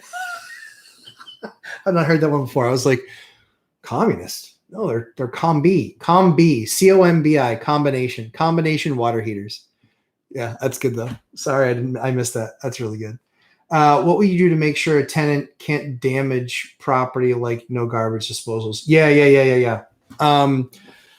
The only thing that you can do is the normal stuff that you do, which is, no garbage disposals. If a place has a garbage disposal, I rip it out. If you bring me the wrong coffee, I rip it out. If you get that reference, or I send it back. If you get that reference, you can put in the comments.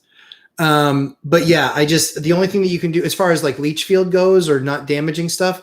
Yeah, again, the big thing is feminine product in old cast iron pipes like we have here in the Northeast. Some people flush those. I don't know why. And so we put in there, if there is a plug or if there is a blockage in the drain, we will pay to eliminate the blockage and clean it out. If we find that that you caused it, you're on the hook for the bill. So like we found poured bacon grease. That's not us, that's them. We found a diaper. Somebody actually flushed a diaper. It was a newborn diaper. That was the answer. It was a newborn diaper. And yeah, what else? Feminine product. Feminine product was a big one. Yep. Wreak havoc on the plumbing. Another movie quote. So no garbage disposals. I put in the lease anything about about if something gets plugged up. Other than other damage, I'm happy to answer more questions, Nisi, if you have them. So, if you have any more like examples, I'm happy to address them specifically. So they are only gas then. Yeah. Yep. Matthew, they're only gas. IBC runs only gas. Yep. Natural or propane, but almost anywhere that we put in is natural gas. Yep. Jeremy Kincaid, lovely. My county gives the increase in energy cost as a deduction. No storage for me. 1-to-1 rider here. Nice. Very cool. So congratulations on your county taxes. I don't have any. I only have property taxes. I only have property taxes, and those are, there's no other tax, and they don't give any sort of credit on any of that stuff. Maybe they should though. That'd be kind of cool. But in New England though, here's the thing: 6 months a year here are just kind of dark because it's winter. It's snowy. Snow getting on them. Yeah, that'd be kind of a pain in the ass. So if you're in a summer climate or a nice warm climate, I would agree with you. Matthew Paris, I'm in Florida. We go from $300 in the summertime to $85 in the wintertime. Yeah, which is disgusting because 2 years ago we averaged $150 a month. Yeah, like for sure. Yep, I get that. Yep, because you guys are the opposite of us. We have heat. Well, actually, we have the same problem. It's really hot here in the summertime. People's bills are pretty high. You usually see like September, beginning of October is very low, and April, beginning of May is very low. And then we get into air conditioning season, and then the summer, and then the wintertime, we get into heating season. So you can have $3,000 bills here. No problem. No problem. Yep. Yep. Jeremy Kirkwood, Q cell panels are great, by the way, if you're considering solar. Q cell panels. Okay, cool. Yeah, we're going to look at it here. I know there's a lot of, yeah, Indiana is basically Canada. Sorry, I just saw your name down there too. Yeah, for sure. Parts of it certainly are. When that Gulf Stream changes, holy cow. One of my good buddies is from Indiana, Fort Wayne, I believe. I think it is. I don't know. I'll check. Hold on one second.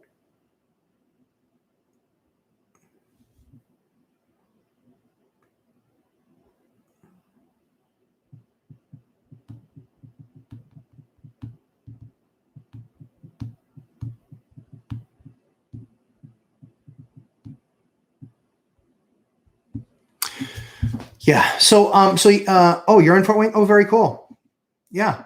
I'll ask him, my buddy Brad. I'll ask him. I'm pretty sure he's outside the Fort Wayne area. Pretty sure. I'll double check. But yeah, I would love to do. So you have, is he a member of our, no, he is not. Mm-mm. He isn't, because he's not a landlord. He laughs at me. And then I send him bank statements.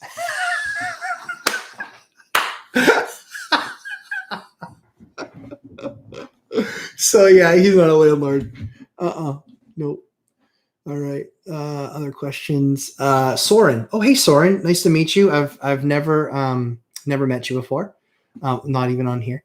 I wish you all the best for your family. God to take care of your family. God bless you. Thank you very much. I really appreciate that. We appreciate, for those of you who don't know, my daughter is battling cancer.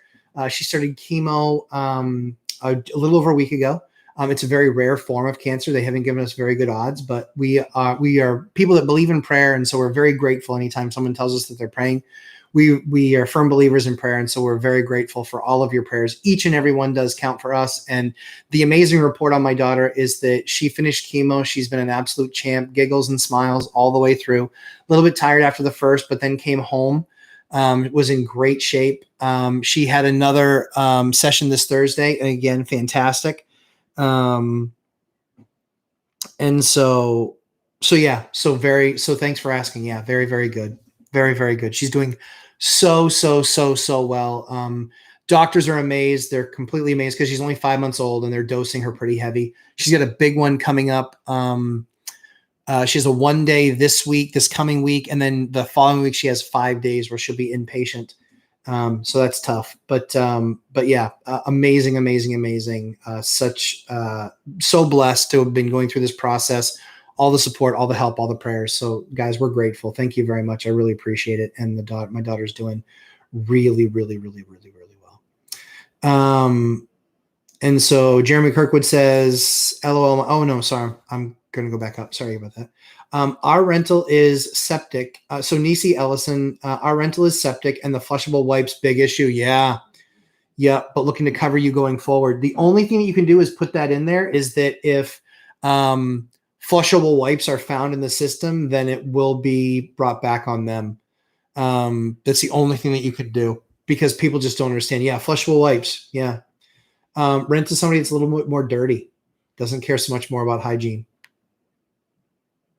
And that's just a joke, by the way. Jeremy, yes, Indiana, Fort Wayne, not a member of the real estate group. LOL, my dad did the same until I took him for a drive. Mine too. My dad was like, so you have a couple of properties. I was like, do you count? Honestly, not rudely. Because I've got whatever. We're at 30 something now. 30 something buildings, 80-ish units. We just crushed a new deal. I'm going to do a deal review for you guys this week. Show you the new deal. Because the new deal is killer. It's absolutely awesome. Absolutely awesome. Thanks, Jeremy. I appreciate that. I'll show to my houses. Yeah, that's awesome. Sorry about that. I will pray for you guys. Thank you, Jeremy. I appreciate that. Yeah, honestly, it was a shock to get it. But we believe in miracles, and we believe that prayer works. And if you don't believe that prayer works, no problem. Don't pray, and don't worry about it. But we believe prayer works, and we're believing the best for our daughter. And honestly, all of her statistics, the only statistics that we hate are the ones that are the one that was basically an 8% survival rate. But her numbers have all been fantastic. It's been such a huge joy to spend time with her because she hasn't really had any after effects. And so, yeah, we're just super blessed. We know that each and every prayer is working. And so we are very grateful to you guys for praying for our family. Her older brother and sister, Samuel, who's 3.5, you guys saw start the webcast last week. And then now Bryn, who is my 2.5-year-old daughter. So we have three and under. In fact, let me see if I can get Ileana to make an appearance. Just while we have some fun here. So thank you very much about the prayers, Jeremy. Nisi, thank you very much. You've been on our prayer list every morning. Thank you so much. That's a blessing for us. Our family prays daily too. Soren, great to me. Thank you for the second question. What do you think about the loan from Velocity Mortgage, interest only for 10 years for the rental loan? So I like Velocity, what I've seen so far. I've liked a lot of the programs that I've seen. So I don't weigh in a lot on programs for others, only because I think program is very specific to what you're dealing with, what you're working on, what projects you have. I think it's very specific to that stuff. So I don't really deal anything in that sort of stuff. What I will tell you, though, is that I've liked a lot of the programs that they've come up with. I think a lot of them are very strong. I know that we are definitely going to be doing a couple of them for sure. I don't know long term. I think long term, I think Velocity's got a decent business model. Obviously, they've been doing this through the fastest growth phase in our history as a country. So I don't know if they're going to be doing, long term, like what that impact is going to be on them when the market starts to shake a little bit, or when there's a 10% reduction in how much their stuff, because they still sell the loans. I think the difference is who they're selling them to. They're not selling to Fannie Freddie. They're selling to insurance companies, I think. But a bunch of other stuff too. And I think it matters when the buyer looks at that, right? Because the buyer then says, yeah, you know what? I'll take 30-year fixed money because my other option is, T-bills or something like that. And the 30 years paying 2%, but I can pay 4%, or I can get paid 4%. And what's the likelihood that that loan's going to carry to term? Right? So you're likely talking about them, what's the average carry there? Probably 6 or 7 years, I think, or 5 years. And, what are you getting on a 5-year note right now? Not even 1%. And so you're getting 400% the return.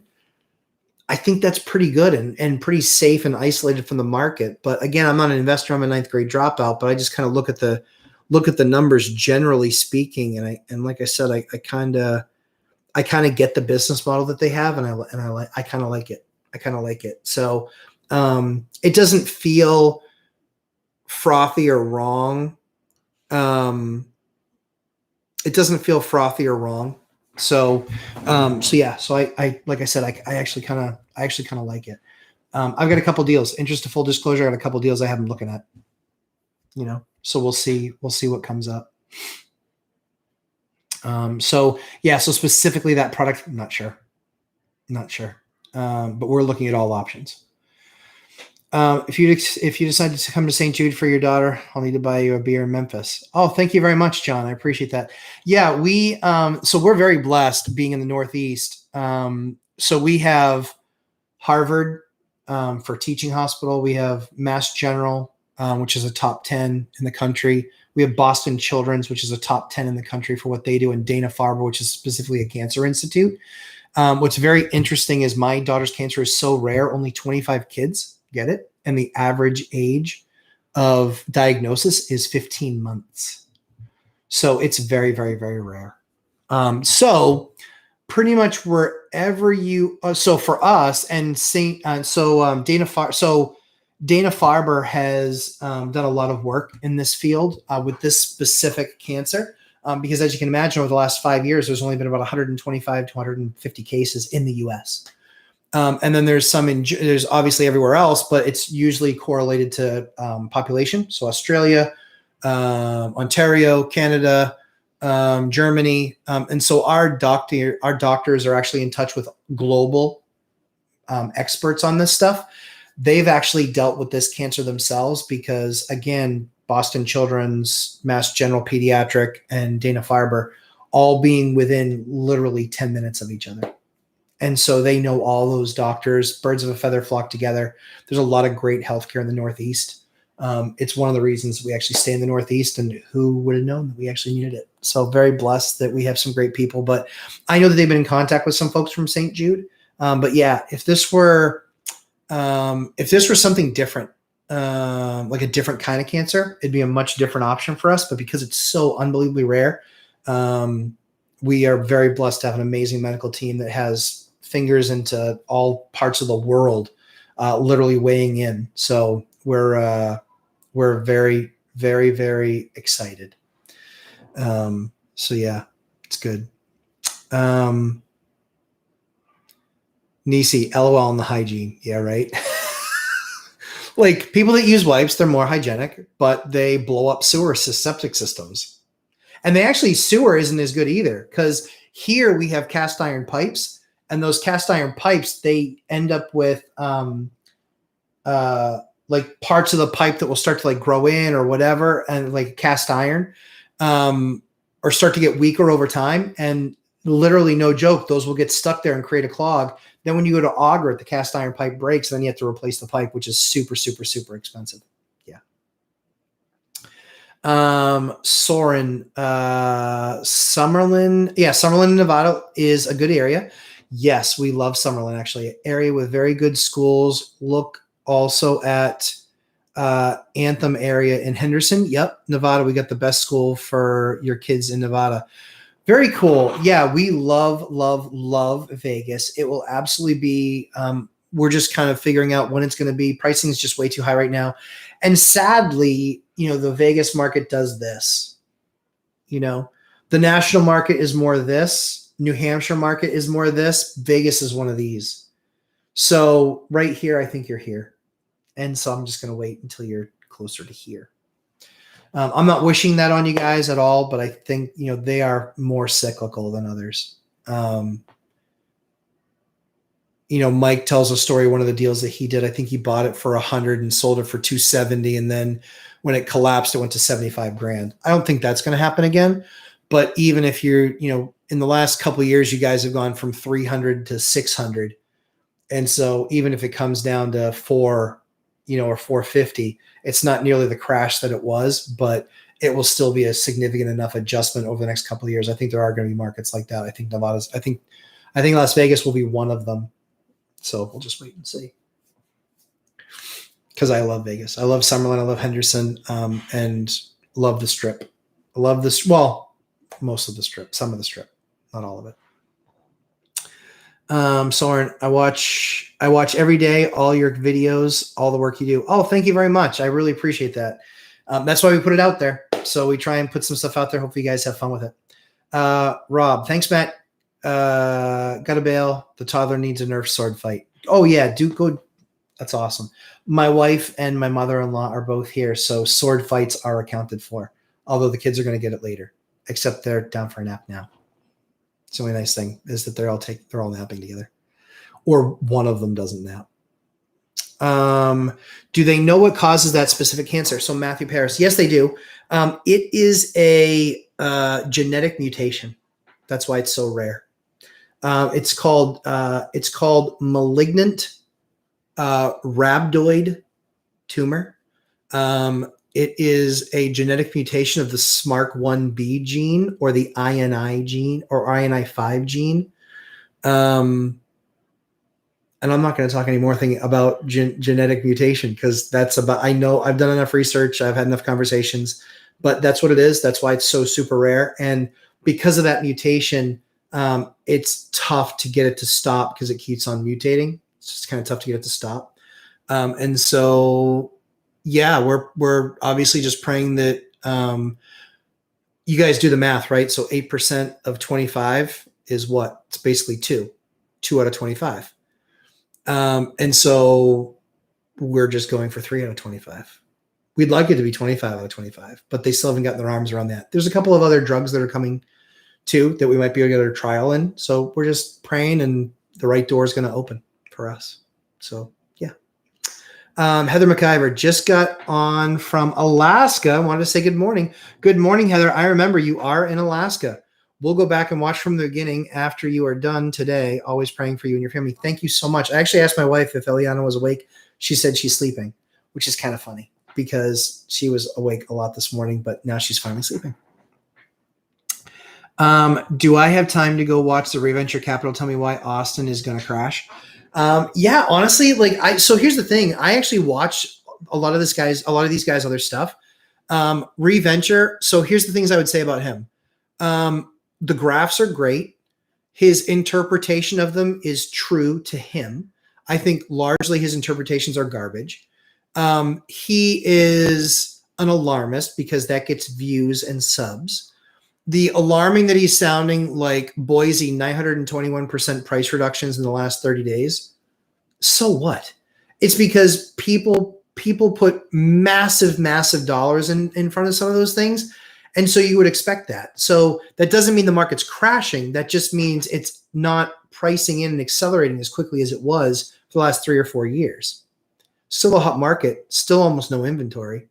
So yeah, I mean, again, and I listen to people most that actually are doing what I'm doing. That's why Mike and Dion and I get along so well. We all do it every day. We all live this life. We're landlords. We buy property. We remodel property. Well, Dion doesn't. But he will someday. I know he will. But yeah. So yeah, Dion's great. Mike's great. But that's why I love spending time with those guys. That's why I watch Anna. That's why I watch Greg Dickerson. That's why I watch Jonathan Twomley. That's why I watch I always forget her name, and she's amazing. Sunday guest, Morby. I always watch her. She's fantastic. So yeah, a lot of really good people on Mike's channel. He's done great.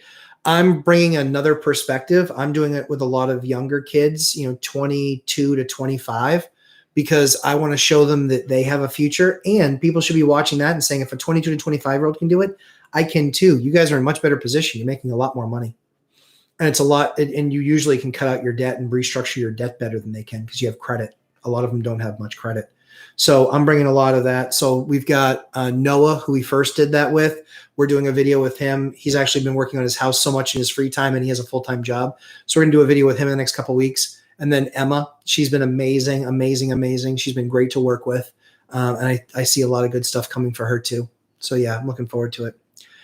Brett Denner. Whoa, got some catching up to do here. Hi, Matt. Hi, Brett. Long-time lurker here. Thanks for the knowledge bombs you drop. Oh, dude, you're more than welcome.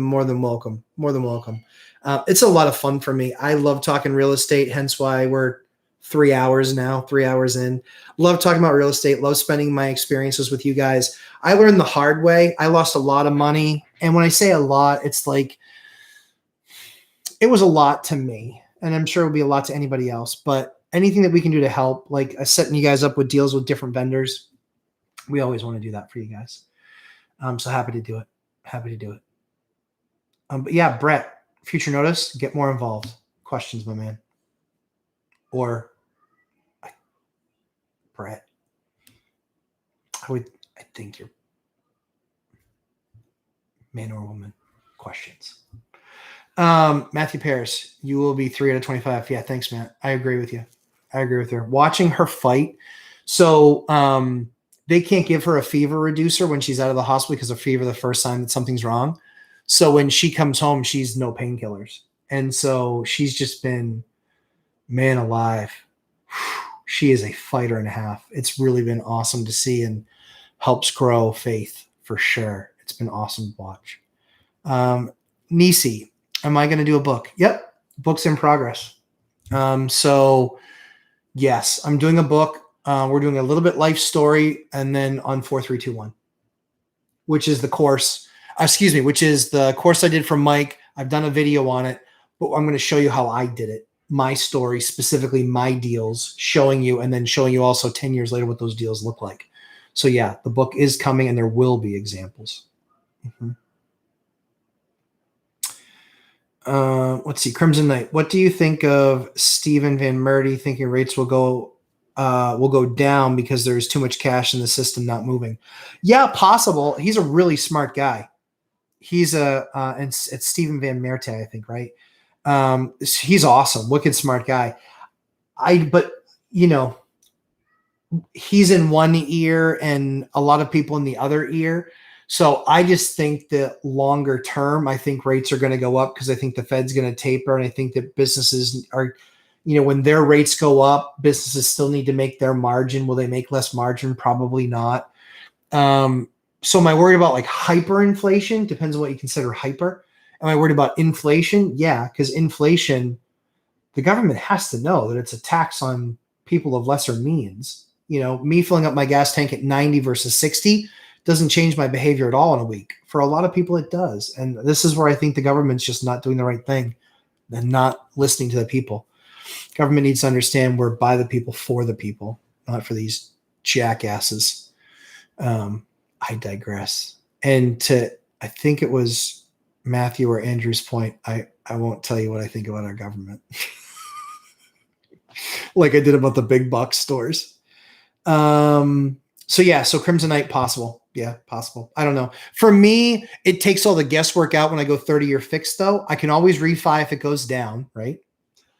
But I can't do anything if it goes up, and I need to fix my costs. Any good businessman or business person, you guys know what I mean, businessman, any good businessman fix their costs. When you can fix your costs, the rest is, academic. And quite frankly, my rents then are going to far exceed. In fact, just like Mike showed, price of a house from 70 to 80, price of a house went up 88%. Rents went up 102%. Income was over that. Income was crazy. So yeah, if you bought in 70 and then in 80, like you were a 30-year fixed debt, it was awesome for you. I mean, awesome. You were paying in the 7s, I think. And then at the end of the decade, you were in the 10, 11, I think, or early part of, or 9, 10, 11. And then early part of the 80s, it got nuts, 13, 14. Could we go back there? Maybe. Even if we go back to 7 or 8, I'd rather have fixed price debt at 4 and a quarter. That's just me. Angel, good morning, Angel. Angel's one of the long-time listeners and watchers. I appreciate it, Angel. Do you apply data science into your business? I do. I guess it also depends on what you mean by data science. So yes. Do you buy earlier in 79 houses? I get worried about whack wiring. The bigger issues you have to worry about pre-79 is lead. It's not the wiring. Largely speaking, wiring before 79 was still okay. Even in the 60s and 70s, it was good. Because you had something called BX wiring, which was basically rubber coated wire, but put in metal shafts. So it was, it was just more expensive. But BX wiring is good. We don't rip out BX when we find it because it's still good product. But older than that, like the older cloth stuff, we'll usually rip. Knob and tube, we always rip. But yeah, 79, your bigger issue is not wiring. Your bigger issue is lead paint. Lead paint's a much bigger issue than old wiring. Angel, so back to your question on data science. Describe it for me a little bit more. Give me an example of what you're calling data science, because yes, we do. We are data driven. That's why I believe 2 through 4 unit buildings, I believe in the next 5 years are going to be the best asset. I do not believe it's going to be single family homes. I do not. Nope. Especially state specific. There will be some states, many states now, single family homes don't even work. They're all alligators or areas, not states. I don't think anything's statewide. I don't think anything statewide, but definitely county or town definitely. So yeah, we don't, nope. Nope.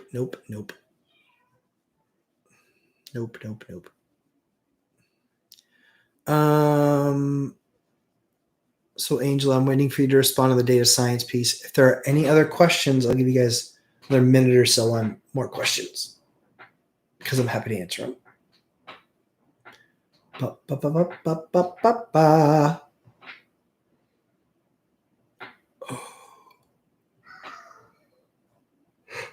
I hear my son out there.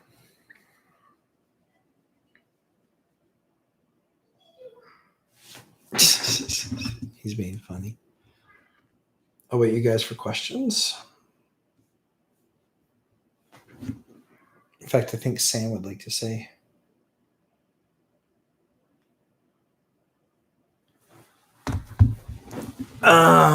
Steven's right on Evergrande. It's the only cockroach. Oh, hold on a second.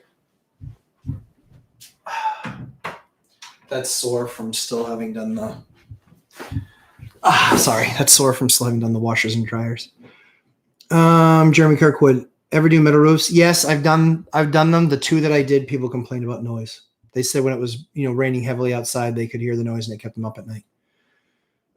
So yeah, I haven't done metal roofs since.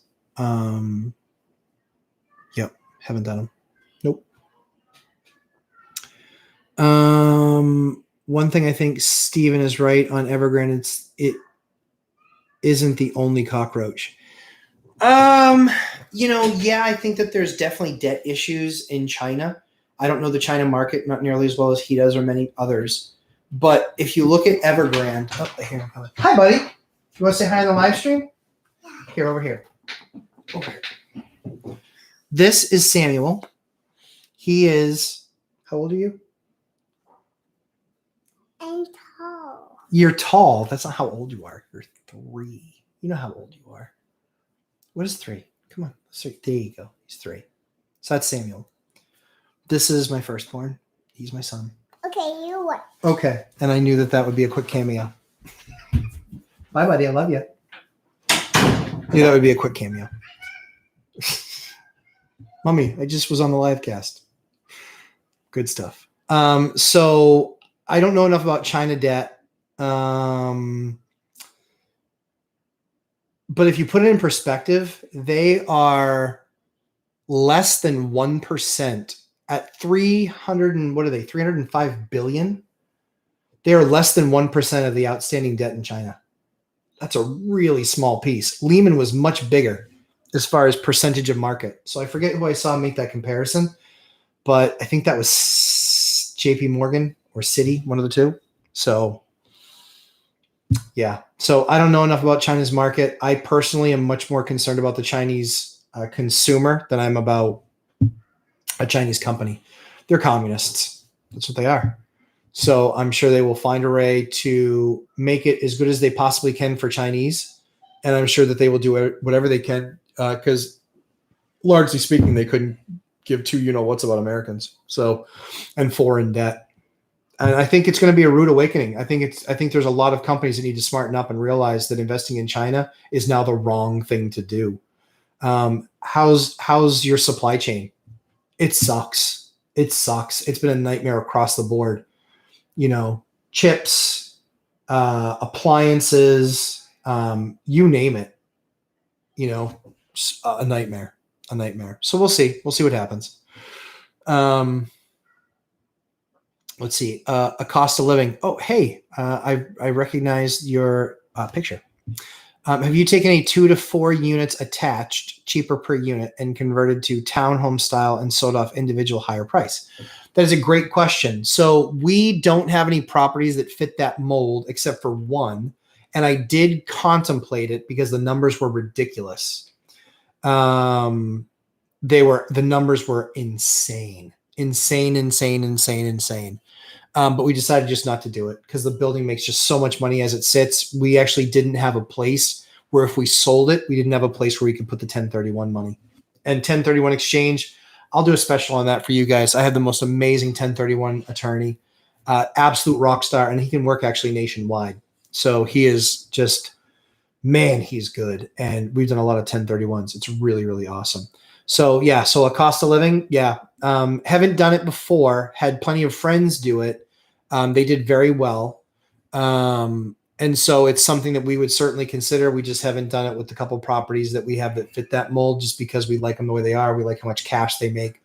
And with the exit, we don't know what we would do with that extra cash. We have 7 figures right now set aside for acquisition, and putting another probably close to 7 figures on the side, but with a time frame of 45 days, which is what the 1031 exchange requires. It's just not something I want to do right now. So yeah, and we realize that we might be at the high point of a cycle too. So we'll just wait because the building still just makes an absolute ton of money. Yep. Hopefully that answers your question. Jeremy Kirkwood, thanks for letting us pick your brain. It's generous. It's generous? Question mark. You're welcome. I think it's generous, but I'm happy to do it. It's my pleasure.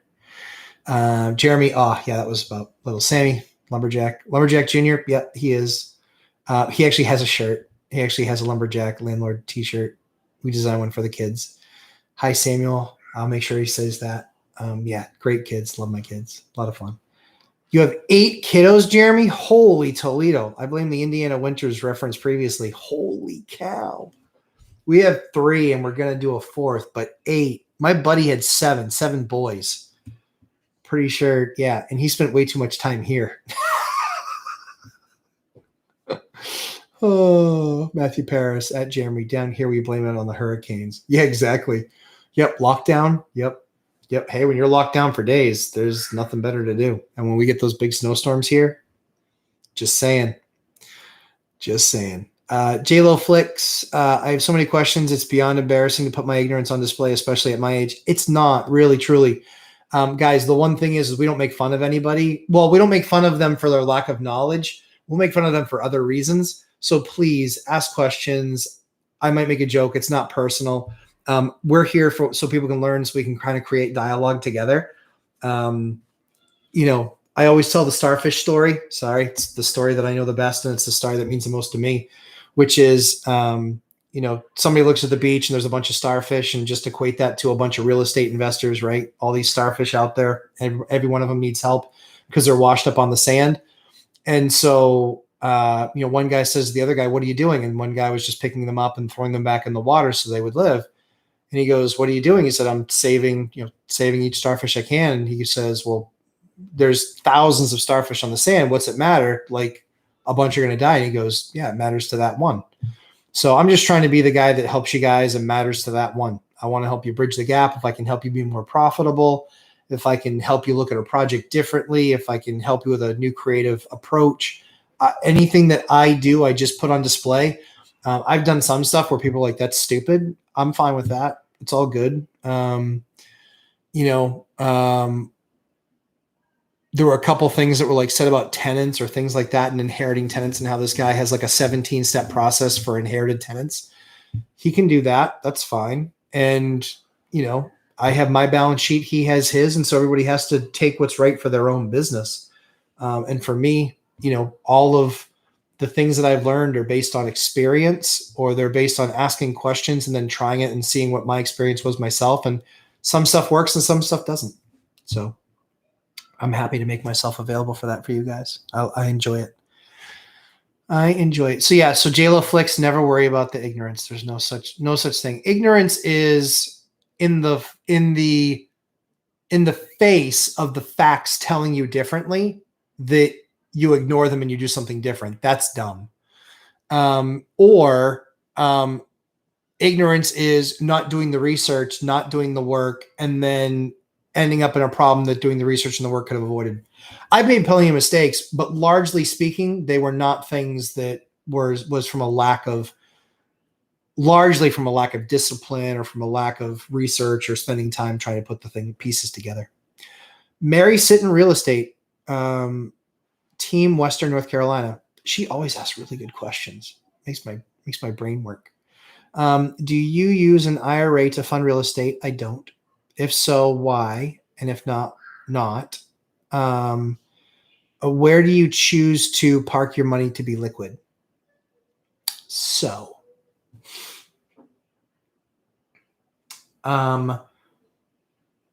we are looking at more complex strategies like the Mark Kohler strategies. We are looking at some more of those because now, for the longest time, as soon as I got liquid again, I bought something else. As soon as I got liquid again, I bought something else. As soon as I got liquid again, I bought something else. Stop me if you've heard this before. As soon as I got liquid again, I bought something else. But now we're so big, 80-ish units, 30 plus buildings. We can't spend that fast, quite frankly. So, but we're always reinvesting. And so, yeah, so we're looking at some of those strategies. The challenge that I have too is I also have a real job. And so based on that income, it closes off a lot of options that I have for how I'm able to invest my money. It's a good job. So it pays me very well.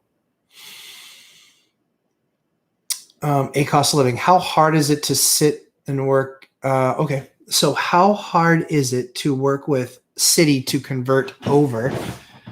Do they like the idea of creating more affordable housing, or do they want to hammer you with fees and hoops? You guess. It depends on the city. So I have one that I'm actually doing the reverse on. It's condos right now, but it was 12 condos in one building. I'm working with the city to reverse it. I want to work with the city to reverse it. So we're going to go from 12 condos to 12 individual units, which will be a 12-unit building. The taxes will go down significantly. But I've shown the town how that's going to actually let me make more affordable housing, because I won't have to raise my rents to make up for the crazy taxes that they're raising because they're assessed as condos and not as a single family. So largely speaking, they're good. I would, one of the things that I'm actually doing is I've actually involved an attorney who's done it before, who's done like condo docs and things like that. And so to put them together, you can take them apart. So I'm involving an attorney who's actually done that before and decondoed things, but I would look at an attorney that's also condoed things. But I would look at that. I would get an attorney involved and at least do a 1-hour meeting with them and listen to their thoughts. And worst case is it costs you a couple $100. So that's what I would do first. I would meet with them first, and one that has experience in that town with those people. The people in that job, which is tax assessor. It's usually just the tax assessor in the town. Sometimes it's planning or zoning, depending on what the zone allows for. So it depends on the zoning and what the zoning allows for.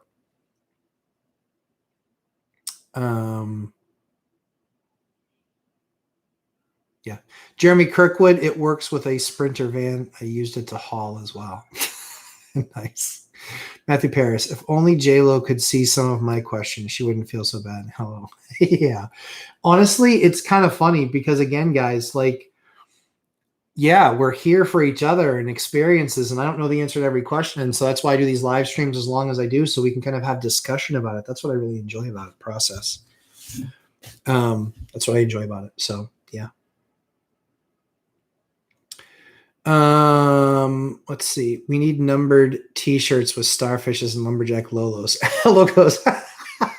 That's not a bad idea. Yeah, that'd be a good idea. Yeah, yeah. I guess for me, I don't really keep track of the number of starfish that I save. I just keep on throwing them back in. And every once in a while, you got to give one of those like stone throw type of ones where you know you're giving that person a ride. It's still fun, but they still got back in the water. Yeah, we'll get some gear and stuff. I just don't like the gear that like YouTube has and other places have. I didn't like the quality. And so for me, I wanted to make sure like I got this one that I've worn probably 20 or 25 times.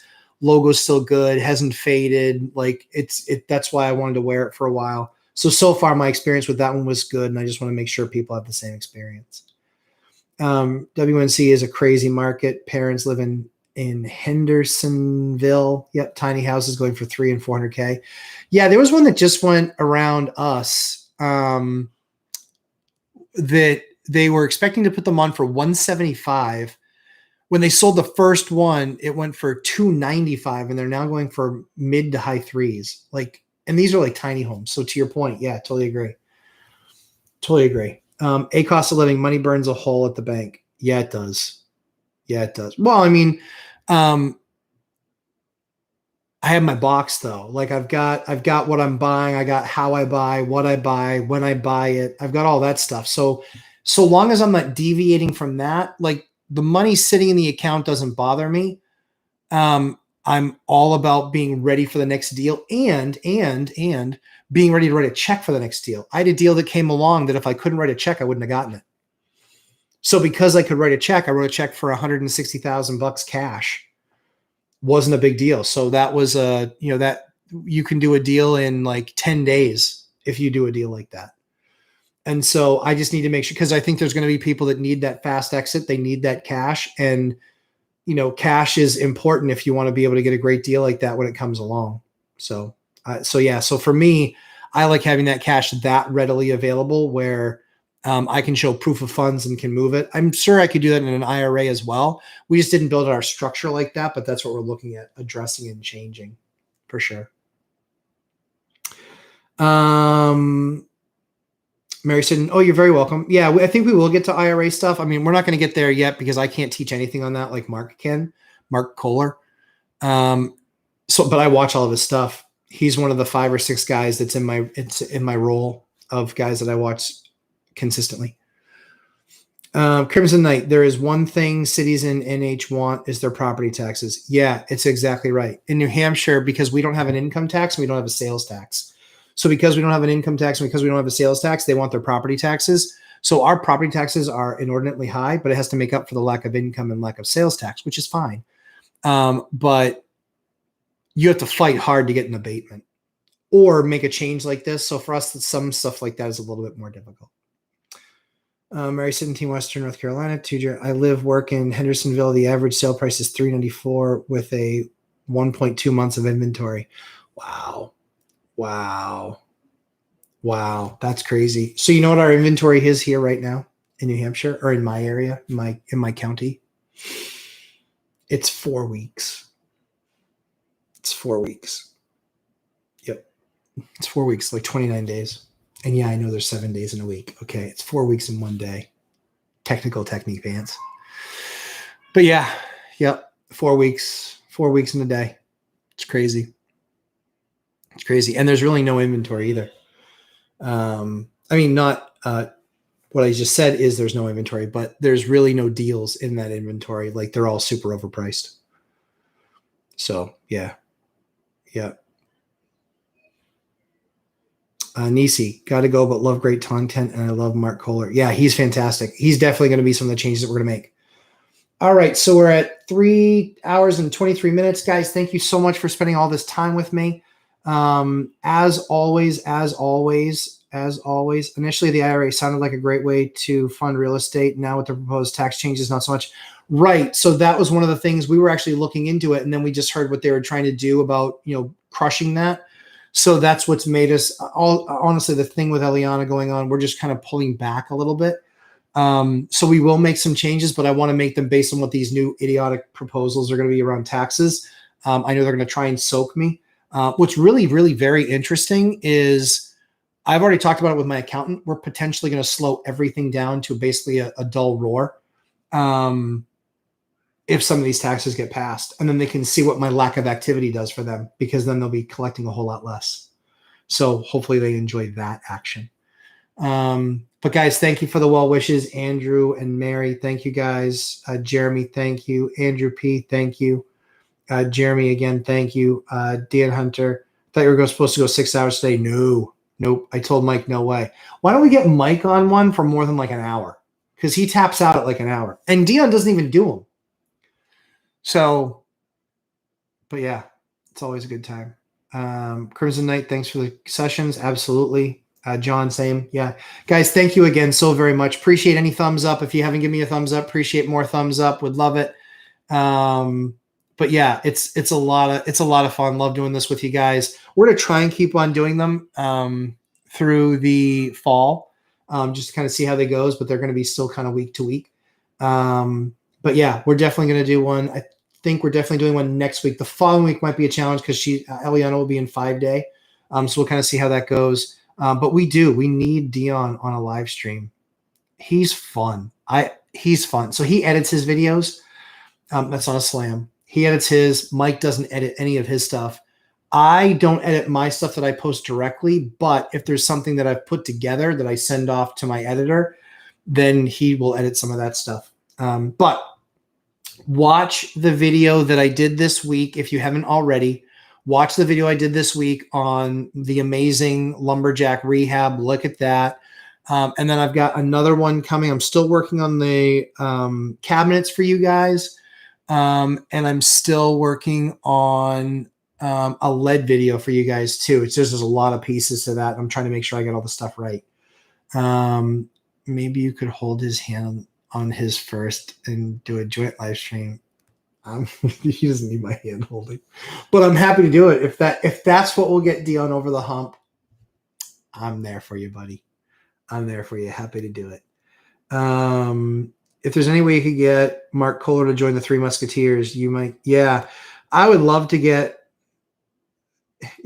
Dion. have a day full of amazing. Thanks, Dion, for watching so much. Yeah, I love hanging out with Dion and Mike. Yeah, it's a lot of fun. And Mark Kohler, yeah, he'd be amazing. Honestly, I would love to see all three of us do a separate one with Mark and then do one together. Because I think that Mike's, mine, and Dion's financial architecture is different with how we've set stuff up. So I would love to see him attack each one because I know mine can get better. That's the part of the game that I need to get better at. The housing stuff is pretty easy for me, like projects and remodels and rehabs and all that stuff is pretty easy for me. But business structure, I know I can get better at. And so that's what I'm more facing now, which was, I think I've got the other side largely spoken for, but I want to get business structure better and architecture, the architecture of that better so we can, do a better job there. And that's why we've got a newer group of accountants that we're doing a lot more work with, CPAs. And so, yeah, we're definitely going to get to that point. So guys, thank you so very much for the day. It was a lot of fun, total blast. We'll have a couple cool videos for you guys this week. Have a great and blessed rest of your day. Enjoy time with your family or doing your homework and taking a look at stuff. And I'm still looking for Jeremy to get me that information on that warranty because I really want to know what they're going to do for him. So guys, have an awesome week. As always, really appreciate you guys. Appreciate every single prayer for our family and for our daughter. And know that we're going to come out strong on the other side. So thanks, guys. Take care. All the best. God bless.